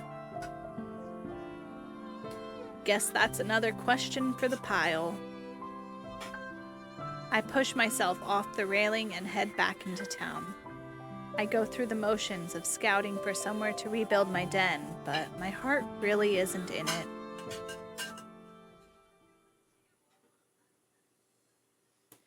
After wandering for a while, I end up at the Bell House yet again. It's just the place I go when I have nowhere else to go. There are more customers than usual, so there are 2 people working behind the counter. It only takes a brief glance to notice that one of them is Aspen. My wife is what Miho's saying. Exactly. Aspen. Aspen. Oh, hard eyes. I wonder if she'll think I'd like a fairy kiss chiller again.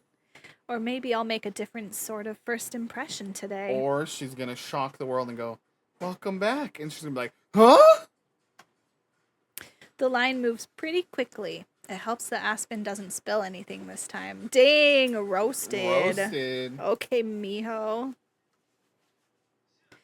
When it's my turn to order, I step up to the counter with a fake smile. Oh, hello. What can I make for you today? I'll have a fairy kiss chiller, please. Certainly. Good choice. I reach for my wallet to pay, but she stops me. Oh, don't worry about that. It's on the house today. Great! What does that mean? It means that you don't have to pay for it. As an apology for yesterday. She remembers! Yesterday! Oh my god. For those that weren't here, Miho's not supposed to be remembered. She has like a magic that makes it so that people forget her after like a day. And so that's why she like goes through life like just. That's why she's lonely. That's why it's easy for her to steal and get away with it.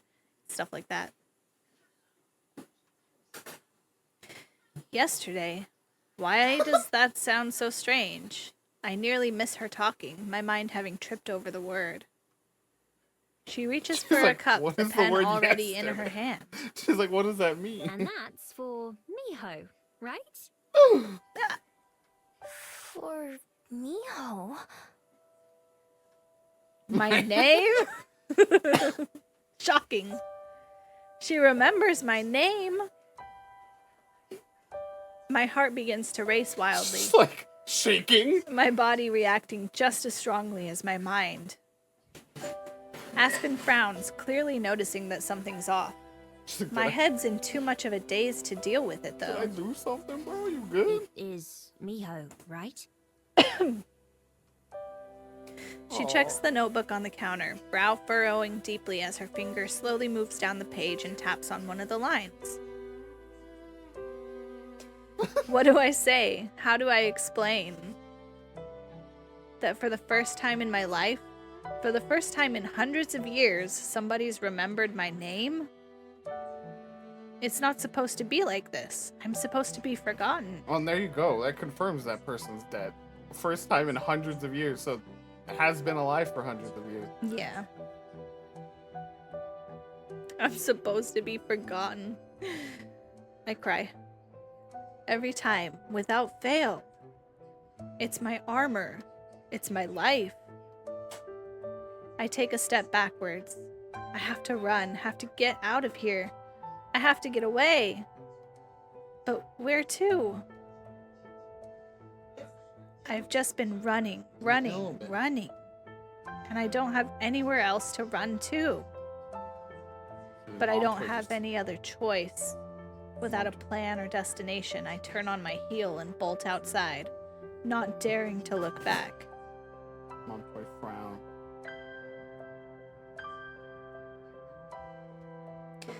Everything is wrong. I have to go. Miho! She calls my name again as I disappear into the street. It's not the first time I've heard that as I fled. But never like this. Never with such a confused, worried tone. Okay, so she's not doing it, but she said, but you know, remember she said before, I've never had to worry about someone and like, blah, blah, blah. Now it's about her. I'll consider that Chekhov's mention of a thing that's never happened to you fulfilled. Okay. Feeling sick to my stomach, I push myself to run even faster. Maybe I should just leave this whole city, get on the next airship out of here, and act like it never happened. I could go somewhere else, back to China or America or anywhere, and start over again. Within days, it'd be like I never even came to Wellington. My life would go back to normal, and eventually, I'm sure Aspen and Juliet would forget me just like they're supposed to. Nothing would be different. Except that's not quite true. I wouldn't forget what happened here, even if everyone else did. No matter what, I'm sure I won't ever be able to get these past few days out of my mind. When I get to Mount Victoria, I finally stop running. Not because this place is special or because I wanted to come here, but because I don't know where else I'd go. I make my way up to the top of the mountain, just like I did on my first day. The view, which I admired so much last time, doesn't do much for me now. Instead, the city looks cluttered and confused from up here. My chest hurts from running so long. I'm much more used to quick bursts of sprinting to get away from something or someone. I guess that's still what I'm trying to do right now. But I'm not too sure what it is that I'm running from. Love. It's love. Friendship. Whenever something goes wrong, my first instinct is to flee. Aspen remembering me definitely counts as something wrong. But when I stop to think about why, some of the reasons are obvious. Mostly, what if it's not just Aspen? What if everybody can remember me now? Or even worse, what if people who forgot about me a long time ago start to remember me? Both could get me in a lot of trouble. My days as a thief would probably be over. There are some places where I could never show my face again. The smart thing to do is to leave. I can even see a couple airships at the skyport right now. I have everything with me. I could just go. There's nothing keeping me here. I make my way up to the top of the mountain, just like I did on my first day. And yet, I don't move. I still don't even know what it is I'd be running away from. From Aspen? From Wellington? When I think about it, I have to admit that running wouldn't get me anywhere. This worry, these questions would follow me wherever I go, no matter how far and no matter how long. So then, what do I do? The only answer I can think of is the scariest one, the one that goes against everything I've ever learned. Closing my eyes, I picture the library and Juliet's offer. I picture Aspen, whom I barely know, but who's already changed my life. Maybe I should stay and try to find out more. Maybe, just maybe, being remembered might not be all bad. Wow. I clench my fists so tightly my knuckles turn white.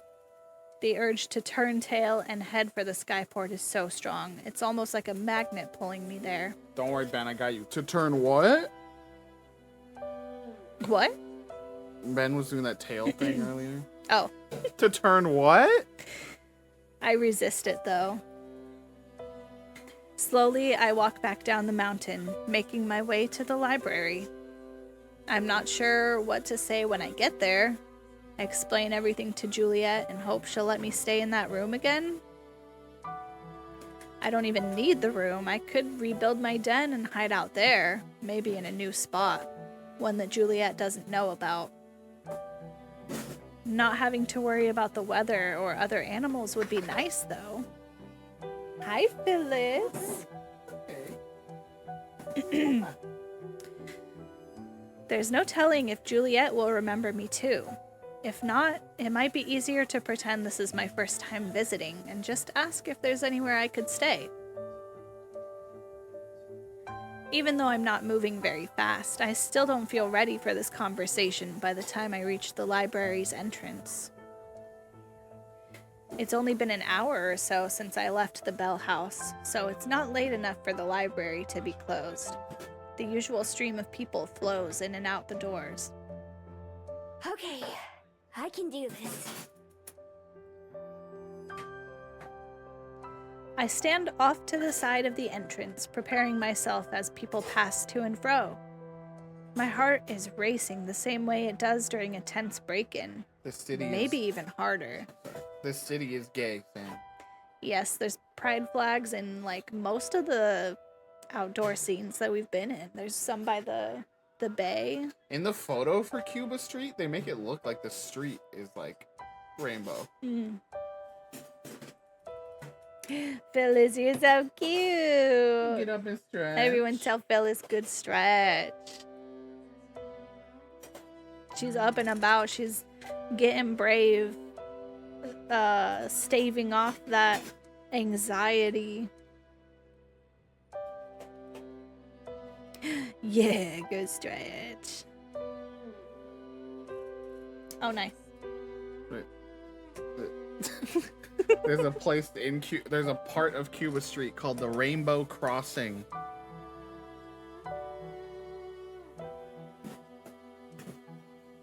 We love to see it. My tail twitches back and forth. Usually I don't notice, but right now I'm super aware of everything about myself. Fighting off my instincts, I open the door and let myself inside. I'd been expecting to have to look for Juliet, but instead she's right by the entrance. They're worried about you! What surprises me most, however, is the woman leaning against the large desk beside her, Aspen, who's now engaged in conversation with a look of deep concern on her face. The gays are conspiring for kindness. Everybody look out! Look out! The gays are taking care of everybody. The gay agenda, mutual aid.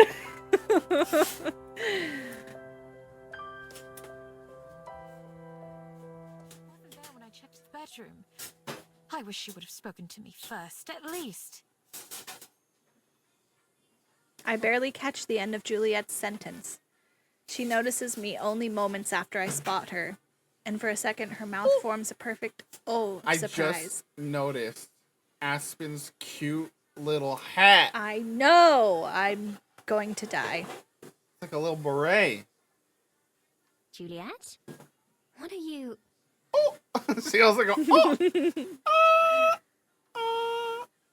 Aspen turns around to follow Juliet's gaze, her eyes opening wide at the sight of me. Miho! Oh. Oh my god! When you're remembered? When you're remembered. My brain goes blank, rehearsed lines flying out of my head. Hey there. I'll be honest. I react the same way Miho did in that moment when I go to, like, when you've gone to a Starbucks or something enough times that they're like, you want the usual or something, and you're like, what the you remember me? I slink over to where they're standing, hands in my pockets, unsure what I should say first. It's nice to see you again, Miho. I was hoping that you'd return. Me too. That was pretty sudden.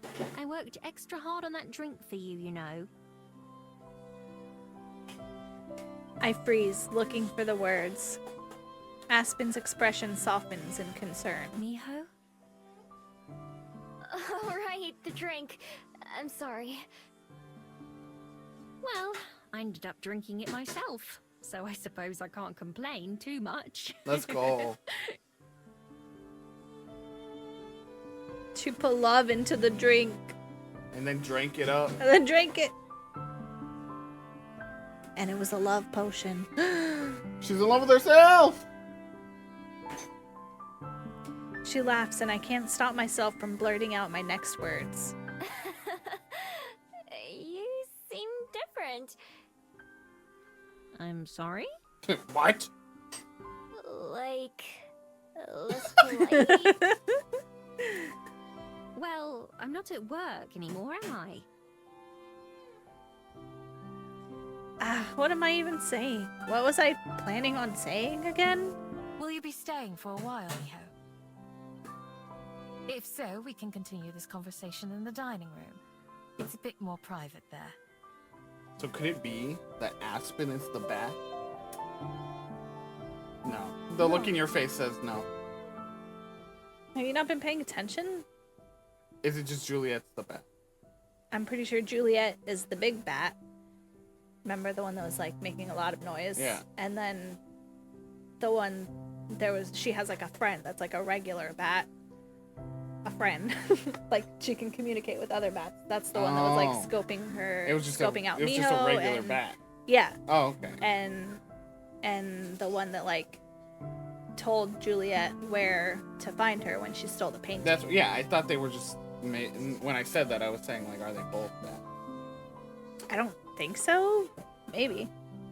Again, I only played just the demo of this, so it's possible, I guess. I don't think I don't know if Madrut's still here, but Juliet do be giving off vampire vibes for sure, though. Even though I'm sure that's not, it's just kid transform into a bat, not necessarily a vampire. I mean, in this world, like, Who knows? could be. There's mermaids and stuff. Like, she could very well be, like, a full-on vampire. Juliet takes charge of the conversation effortlessly, and I accidentally sigh in relief. Yeah, sure. That sounds great. I'm not gonna run away again. I'm glad to hear that. Right this way, then.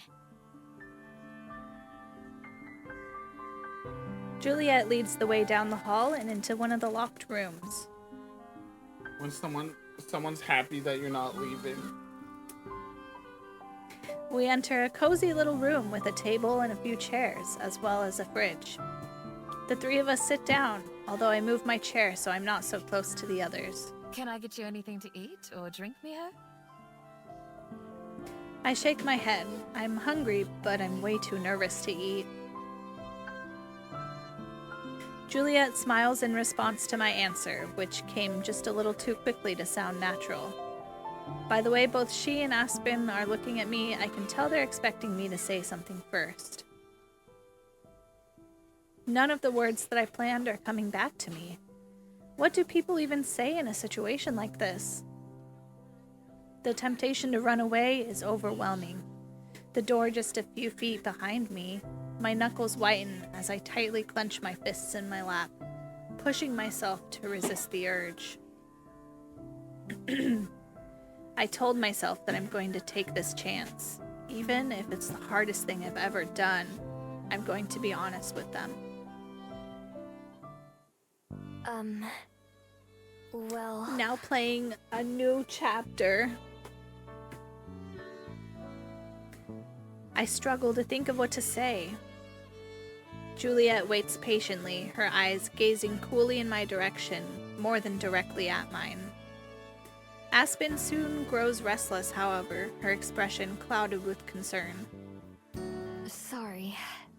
I don't know how to just say things. I've only ever copied other people's, so Aspen's expression clears up in some sort of understanding. It's okay, Miho. Take your time. So I don't really know how to talk like this. You're doing just fine. If you say so. It's not just talking either. I don't know much about anything. Well, anything human. All I really know about is being a fox. And all we foxes care about is how to survive. It might be hard to believe, but I'm not a normal fox either. There's something kinda special about me. Kinda different. I finger the beads around my neck. Their constant warmth and presence is reassuring. I avoid looking at either Aspen's or Juliet's face.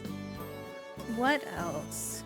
Usually, I have to steal to get by.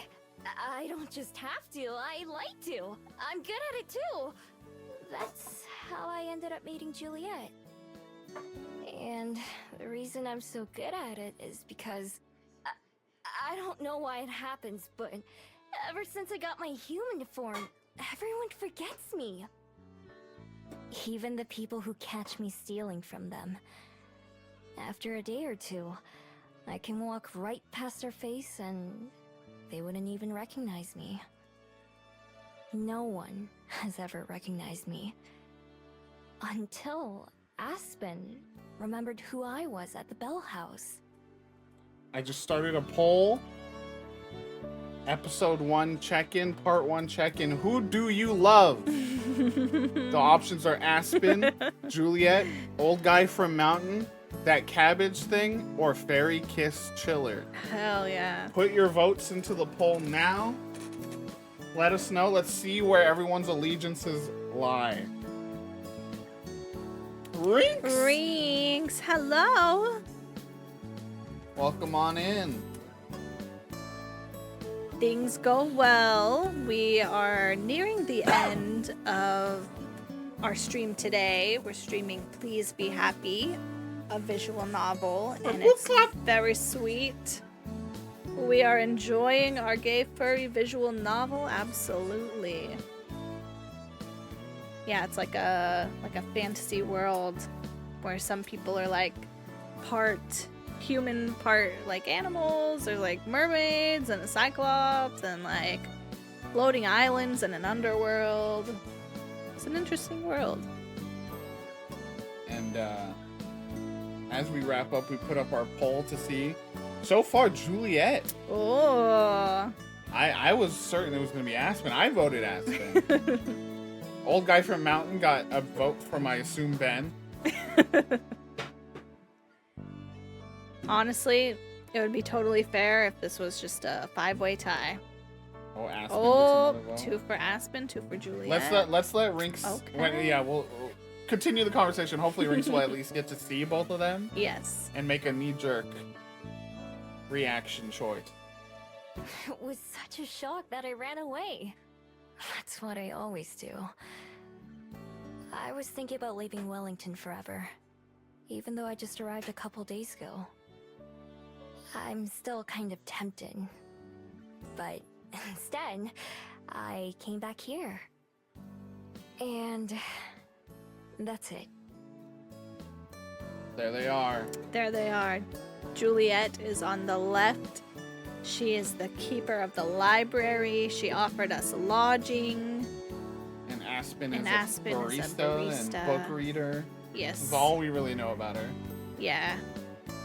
She seems to transport herself into another world, is the way Miho, the main character, described her.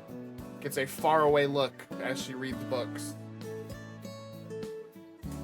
Just hearing the words coming out of my mouth makes me want to die of embarrassment. It makes me uncomfortable when other people think about me. Relatable. And yet, putting everything out there feels surprisingly good. It feels like a weight has come off my shoulders. There's no going back now, and that's a relief in its own way. Yeah, if You're all for Juliet has now librarians. taken the lead.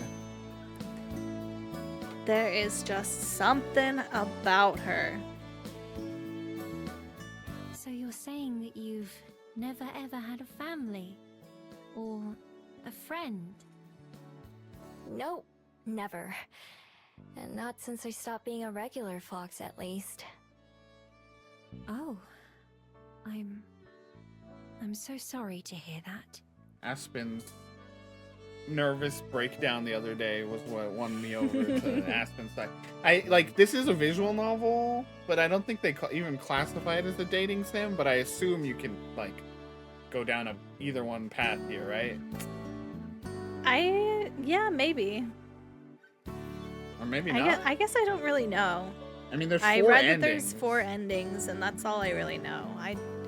It might be based on your romances or friendships, or just some other story stuff. I'm not really sure. Yeah.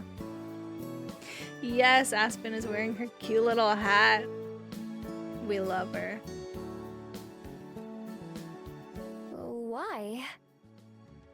Well, because that's... not to be rude, but that sounds rather lonely to me. Aspen, I think you're right. Lonely, huh? I've never thought about it before. I see. Aspen sits back, still looking concerned. From the way she keeps fidgeting, I get the impression she wants to say more, but is holding back. Juliet sweeps in to salvage the situation. You have been very brave to stay here, Miho. I'm personally glad that you decided to come back to the library. I had your room prepared in hopes that you would. You're welcome to use it for as long as you'd like. I think that we could become great friends. Oh. I don't know if you could hear that, chat, but it was a screenshot button click. Friends. Documenting memories with my besties. Okay. You can. They have their own 2 endings as well, romantic. Okay. I roll the word around in my mind as if it were a strange food I'm gingerly trying. Is that a word that fits me? Is that something I could have? It never seemed like a possibility before. Rink says, this is how you do visual novels. I'm assuming acknowledging and liking the full voice acting for the characters, but then the rest is...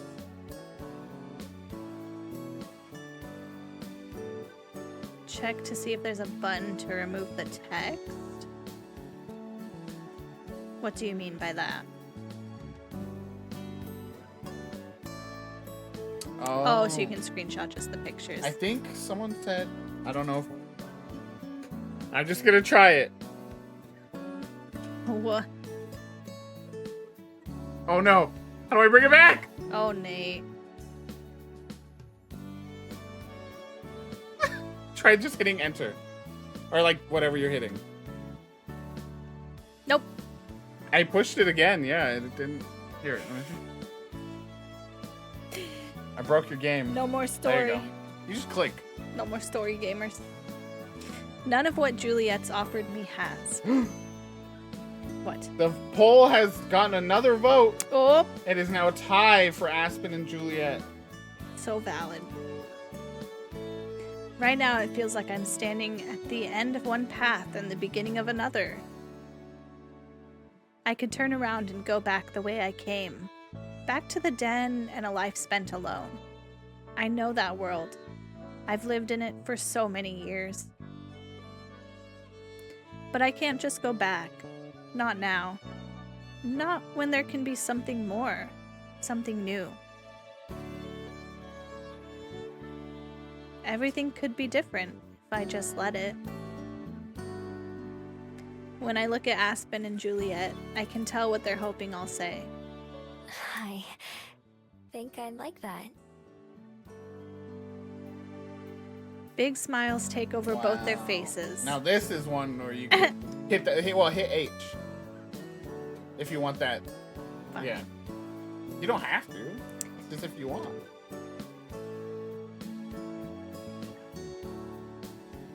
Slowly, I let myself smile too.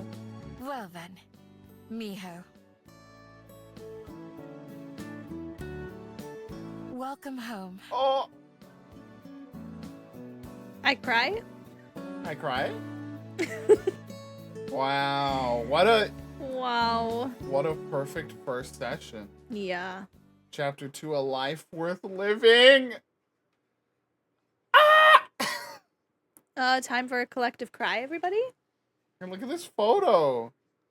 Shielding each other from the rain. I Is there love it not so a much. polyamorous ending? There's Could not. be. There's Oh, not. you looked it up? Well, I'm just saying there's two. They said there are 2 romantic interests, each with their unique ending. Uh-huh. And then there's only, 2 other endings. I assume one's not end up with either, and then one's, like, something else. End up with both. No. They would have said that in that same sentence. Who knows? We'll find out. Yeah, I think that's where we'll wrap the story for today. That was actually, that's what the demo was that whole first chapter. Dang. Yeah. So that was just me revisiting all of this. And then next Saturday, we're going to pick it back up again. and It's a little it will bookmark. be something entirely new. Bookmark? Make sure you save. Oh, This? that's what that is. Yeah. Okay. I'm just scared, you know? Yeah. You can have it here at the end. Can I fill treat time here at the end or save it for next week? You can do that. You can do it whenever, bro. Whenever. The vote has finished, and Juliet has won with 5 votes over Aspen's 4, and Old Guy from the Mountain has received 1 vote. Rinks, it seems, may have put in the extra cash for the librarian to win. Ooh. All right. Yes, more gay romance next week. Was that you activate? Who put in the money for the old? Who voted for Old Guy? It shouldn't be too hard to do, Glory. Don't worry. Okay. I do need a bathroom break. Can I do that? And then we'll do the other fill thing? treat time and the other thing. Okay. You can put up like words We're on not. stream Well, if you you want. should let them know we're not done. Okay.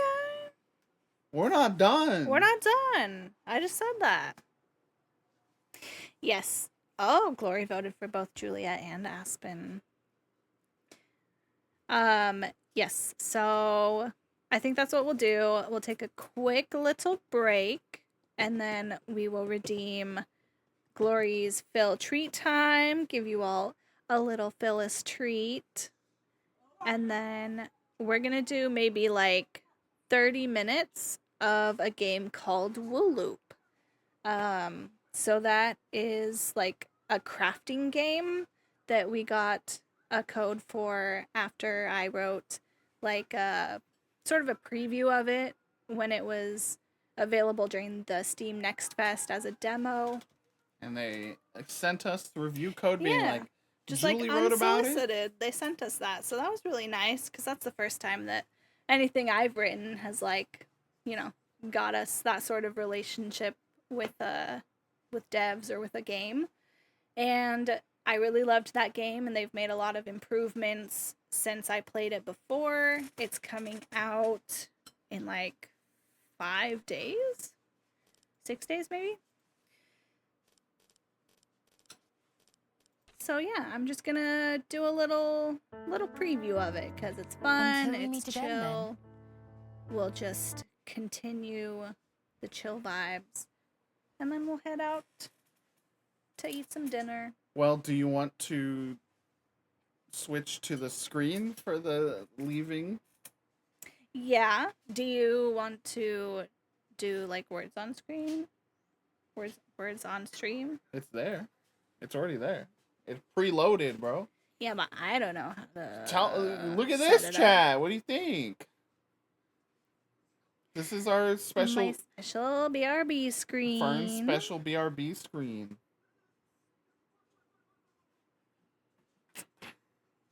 Okay, go up. And Press then this far browser. up. And then... This? Yeah. Ta-da! Oh, it's just there? Yeah. And then if I just do start, it'll No, start? But we'll just go BRB. This will start soon. And then we'll be good to go. Oh, that is supposed to be where chat is. Hold on, Yeah. I'll fix that. Why isn't chat there? I'll fix that. Okay, go. Go. We'll fix that. I'll BRB. Nate will set up words on stream. You didn't run over Phil. No. Okay. And then we'll come back. Ugh.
Looks like we're faring well, gamers.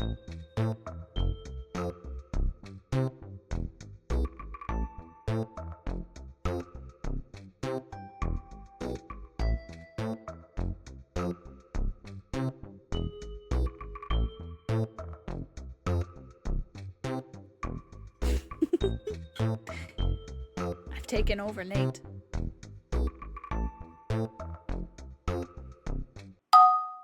I see Nate is playing from the restroom or something.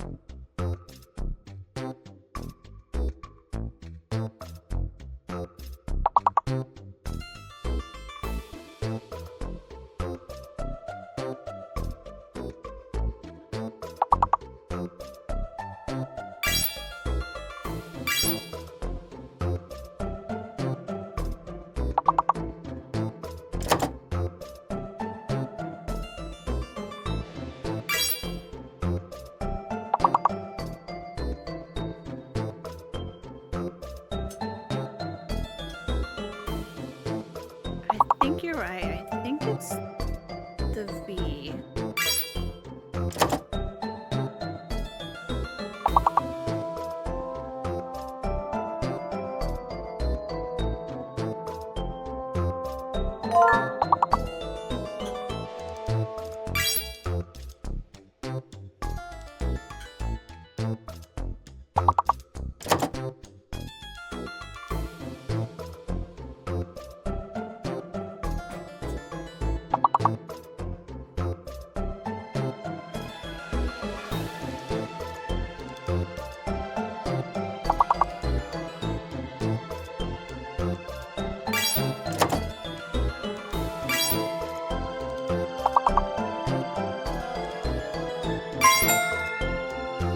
Let's go.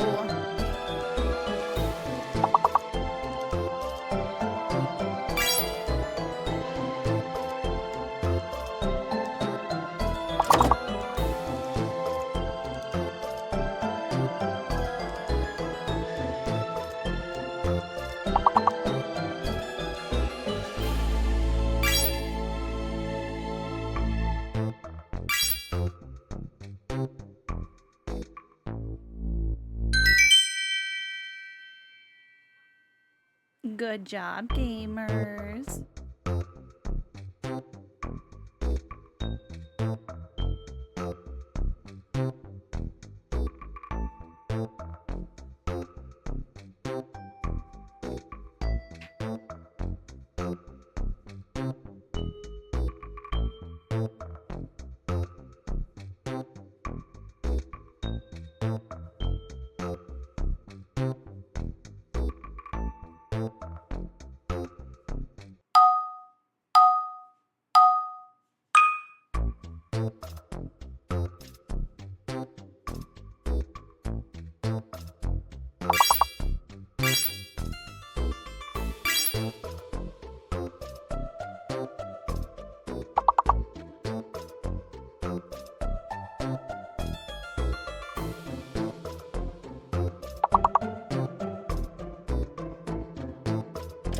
Yeah, I think you're all right. I think H is fake.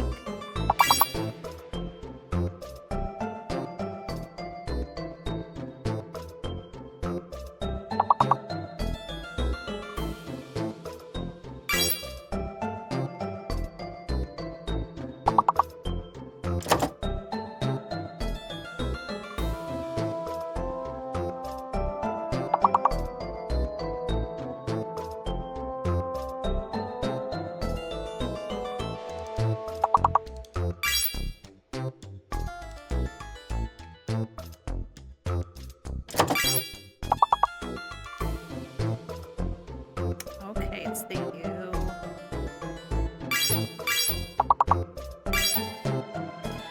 Oh my gosh, that took so long to figure out that big one. You can turn. There is a camera on this screen. Oh, is there? Yeah. Oh, kind of. That's fine. Yeah, a little covered. Okay. Everybody back. You butch. You call me a butch, dude?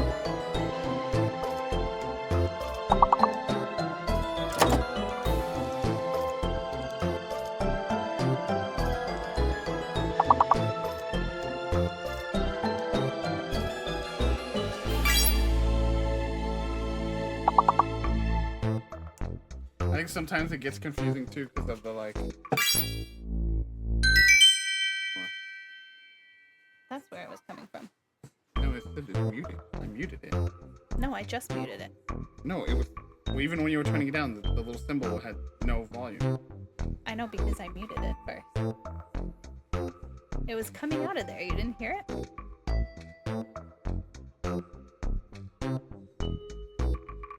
I'm the king. When I'm not streaming, 120 stars. You when you're streaming and this starts playing, you take the rest. You play a little bit, but you take the rest. You know, you're like. Oh, I see what you're saying. You just enjoy it.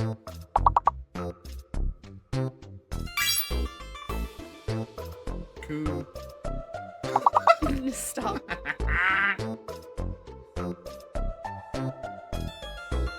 Okay. Nice. Oh! Economic. Okay, big brain. On com. Oh. He misspelled. Fish misspelled. Oh. Dang, what are we in, like a freaking finance class?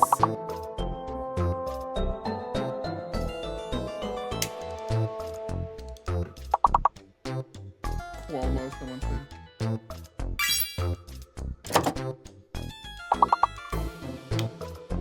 Can we do it? Cumin should count. It might be you then. Cumin should count, right? Yeah, it should. So it's you? Okay. I guess it is, yeah. This is so hard. Oh, we just need like a couple more. Come on, gamers, come on. Can we do it?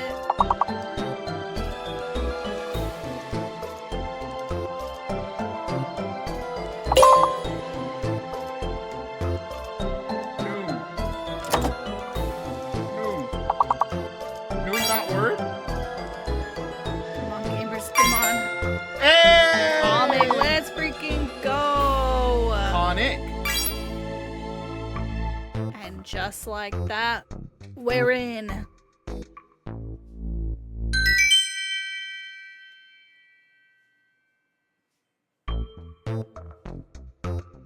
Oh, so strong. Yeah, this is our first stream of the year.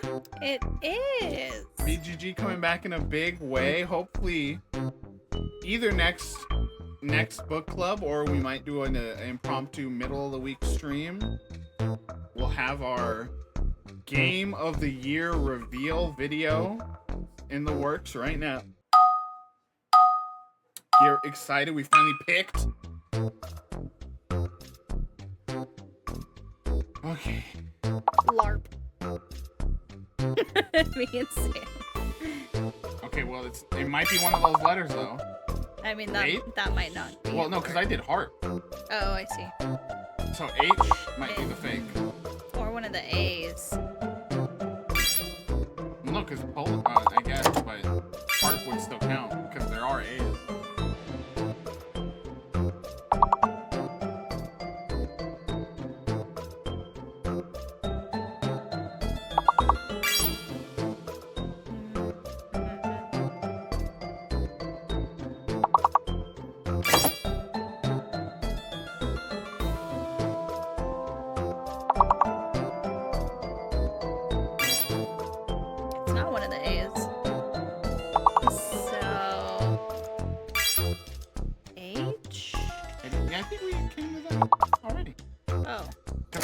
Didn't work. I know, so you said it must be one of those letters. That's 4 letters.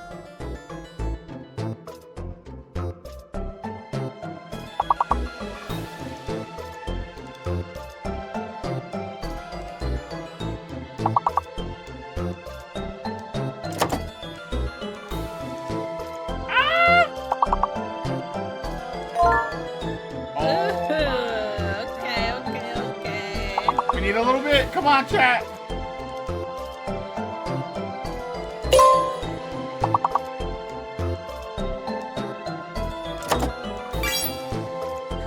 Just a little more.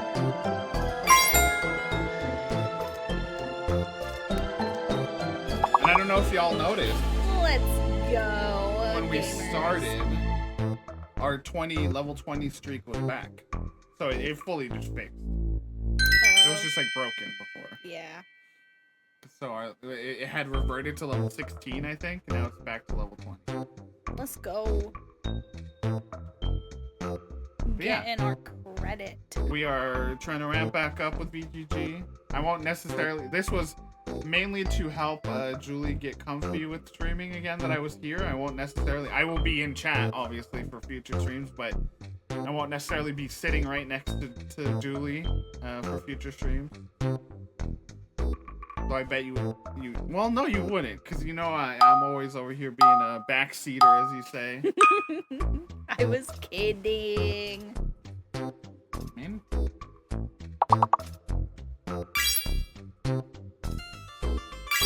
Okay.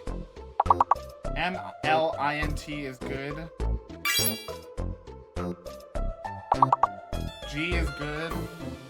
So it's Q? Q or one of the I's?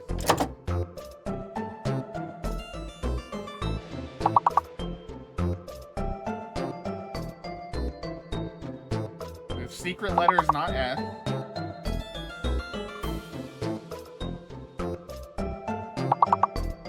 Secret letter is not U, potentially. Oh! Bro. Okay. I mean, so... I use fishes, but... Oh, yeah. So Q is fake, but what The hidden letter is I. There's not 3 I's in our... The hidden letter, there's another I. Okay, There's 3 I's, which doesn't really help. Yeah. Well, I guess... No? No, there's not 2 G's.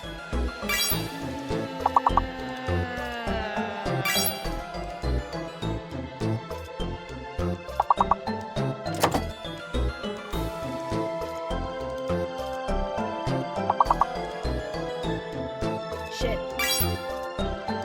Come on!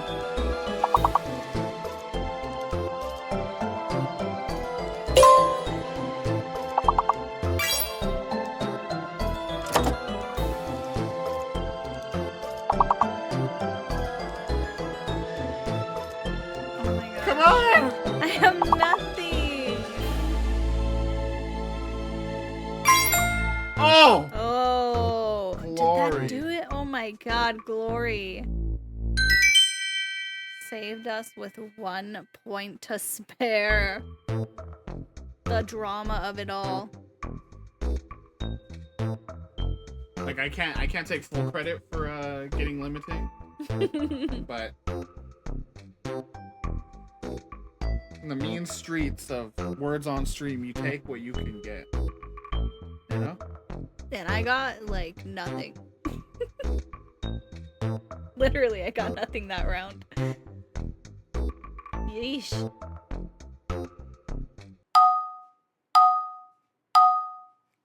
Level 14.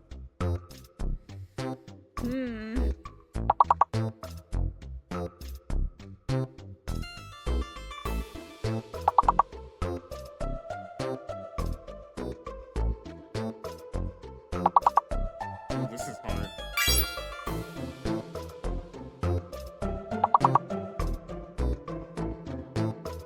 I tried wipe and it didn't work, so one of those is P? fake. Is P? it P? It's P.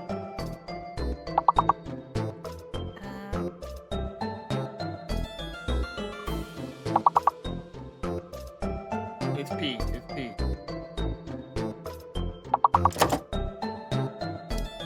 And secret letter is not N or C.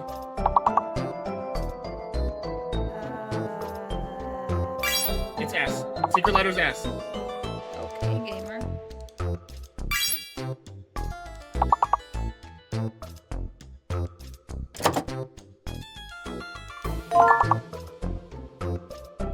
Nice spit. on, come on, Oh, come on. shit.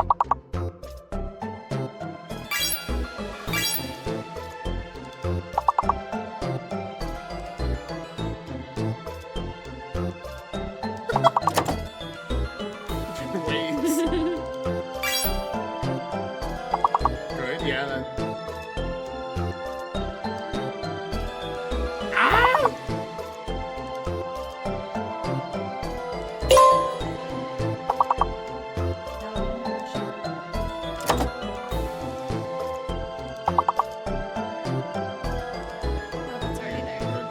This is it.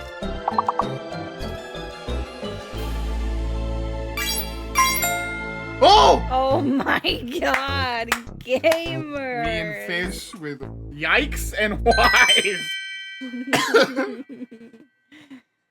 Push this over the top. Fish carried with whiskeys and then whiskey. Or was it just whiskey with an E and then whiskey without an E? Yeah. What's the difference? Is whiskey, does that mean like whiskey? I think like yeah, like whiskey, which is weird. That dough looks kind of whiskey. Doesn't sound like a word. But you know what? Take it. Or don't tell anyone. Okay. Mr. Words on stream.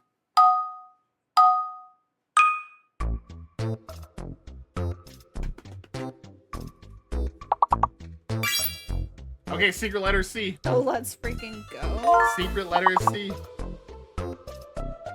Ah, rats. I have to wait so long. The first block is so long. So it's gonna be, my word's gonna count. What?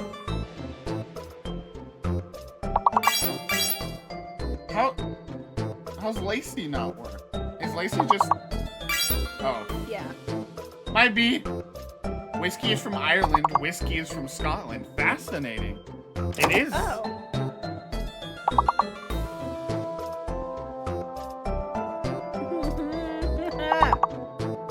Do we know the faith yet, chat? C-L-A-Y-T. Cute. It's cute. Hello.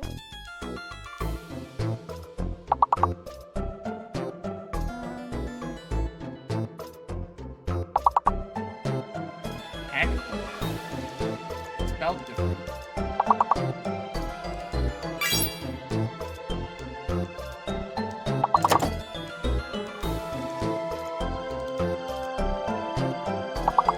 Not Celt? Yeah, I've tried that one before. This might be it, chat.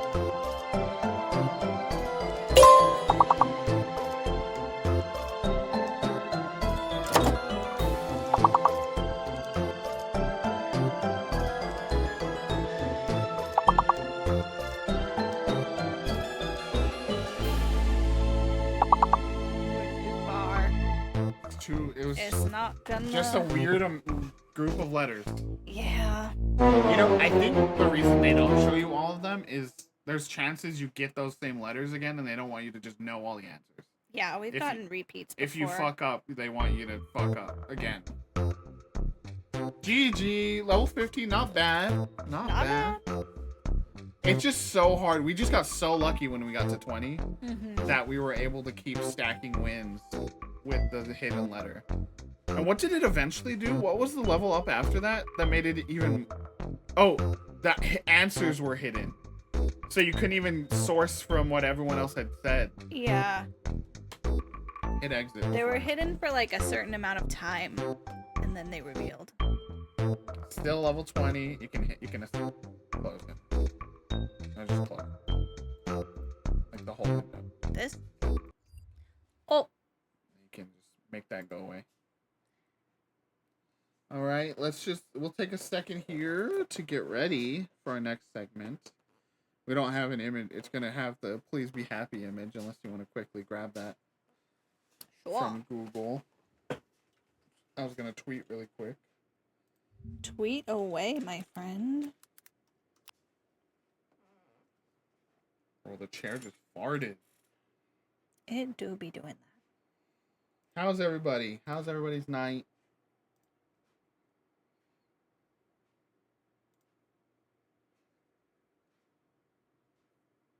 What's everybody doing for dinner? Mom Toyd made some soup. Dev deep in Coral Island. Fish deep in Turkey. Mac Viddy deep in Mickey D. Yeah. That's the way to be, my friend. Making a frozen stuffed crust pizza. Let's go. Nate, how do I add that image in? Where did that just... Oh, it's from your phone, I guess? What? You saying pizza, let's go. I heard it again. I think it was coming from your phone. Yeah. My phone sound is off. I don't know, man. I told you something's playing the sound, bro. You turned mine off. Anyway, how? What? Oh. You have to go back to the other screen. Ghost House is on it. Gameplay screen. Okay. You can either just replace the Please Be Happy. We have that, so we'll just be able to replace it again. Click it, and then there's, you see there, browse the... Here? Wowee, look at me running a stream. And then.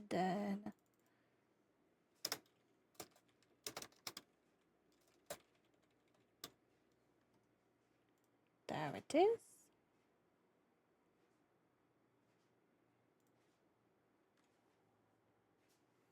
Alright, so when we do this, we might try to like clip this out into a video, right? Like a 30-minute quick look at Wooloop video. So introduce it, you know, do like a whole what's up, hey everybody, kind of YouTube. You don't have to do that whole thing, but It's scary. give it just like an intro, you know, explain what the game is, who it's from. Okay, I'll do that. But And that also we'll we be can reviewing it. we can also record that later too. I don't want to do two. We could just do two in one. I literally can record that. We just It would do be two in fine. one, dude. Okay, chill. 2 in 1. Let me tweet, bro. Tweet then. Nobody is stopping you. Okay. Do I have to turn the game sound back on again? You have to resync it, bro. How do I do that? So you click that. No. You click that button right under where you just clicked. The little lines. What line? You just click the minimize, right? So right under that. This? Yeah. Okay. And then you find the game here.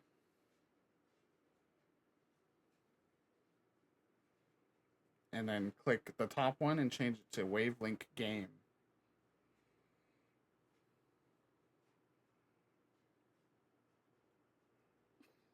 You have so many options. I hit escape.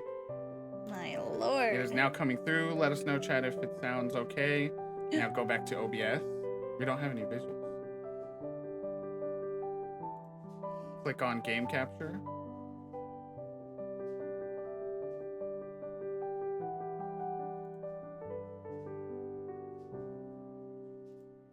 That one I know how to do.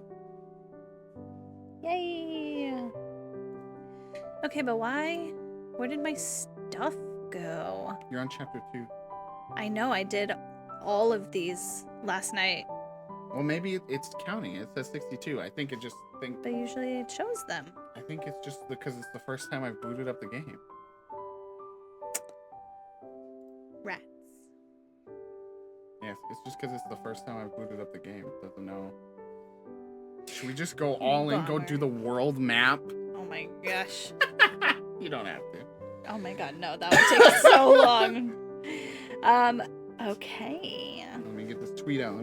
Send your tweet out so I can do It was the at little Toasty Labs, right? spiel. I think. Okay. I just went with it. Glory might make some chicky strips. That sounds good. Now y'all got me wanting a stuffed crust pizza. What's that about? Viral marketing.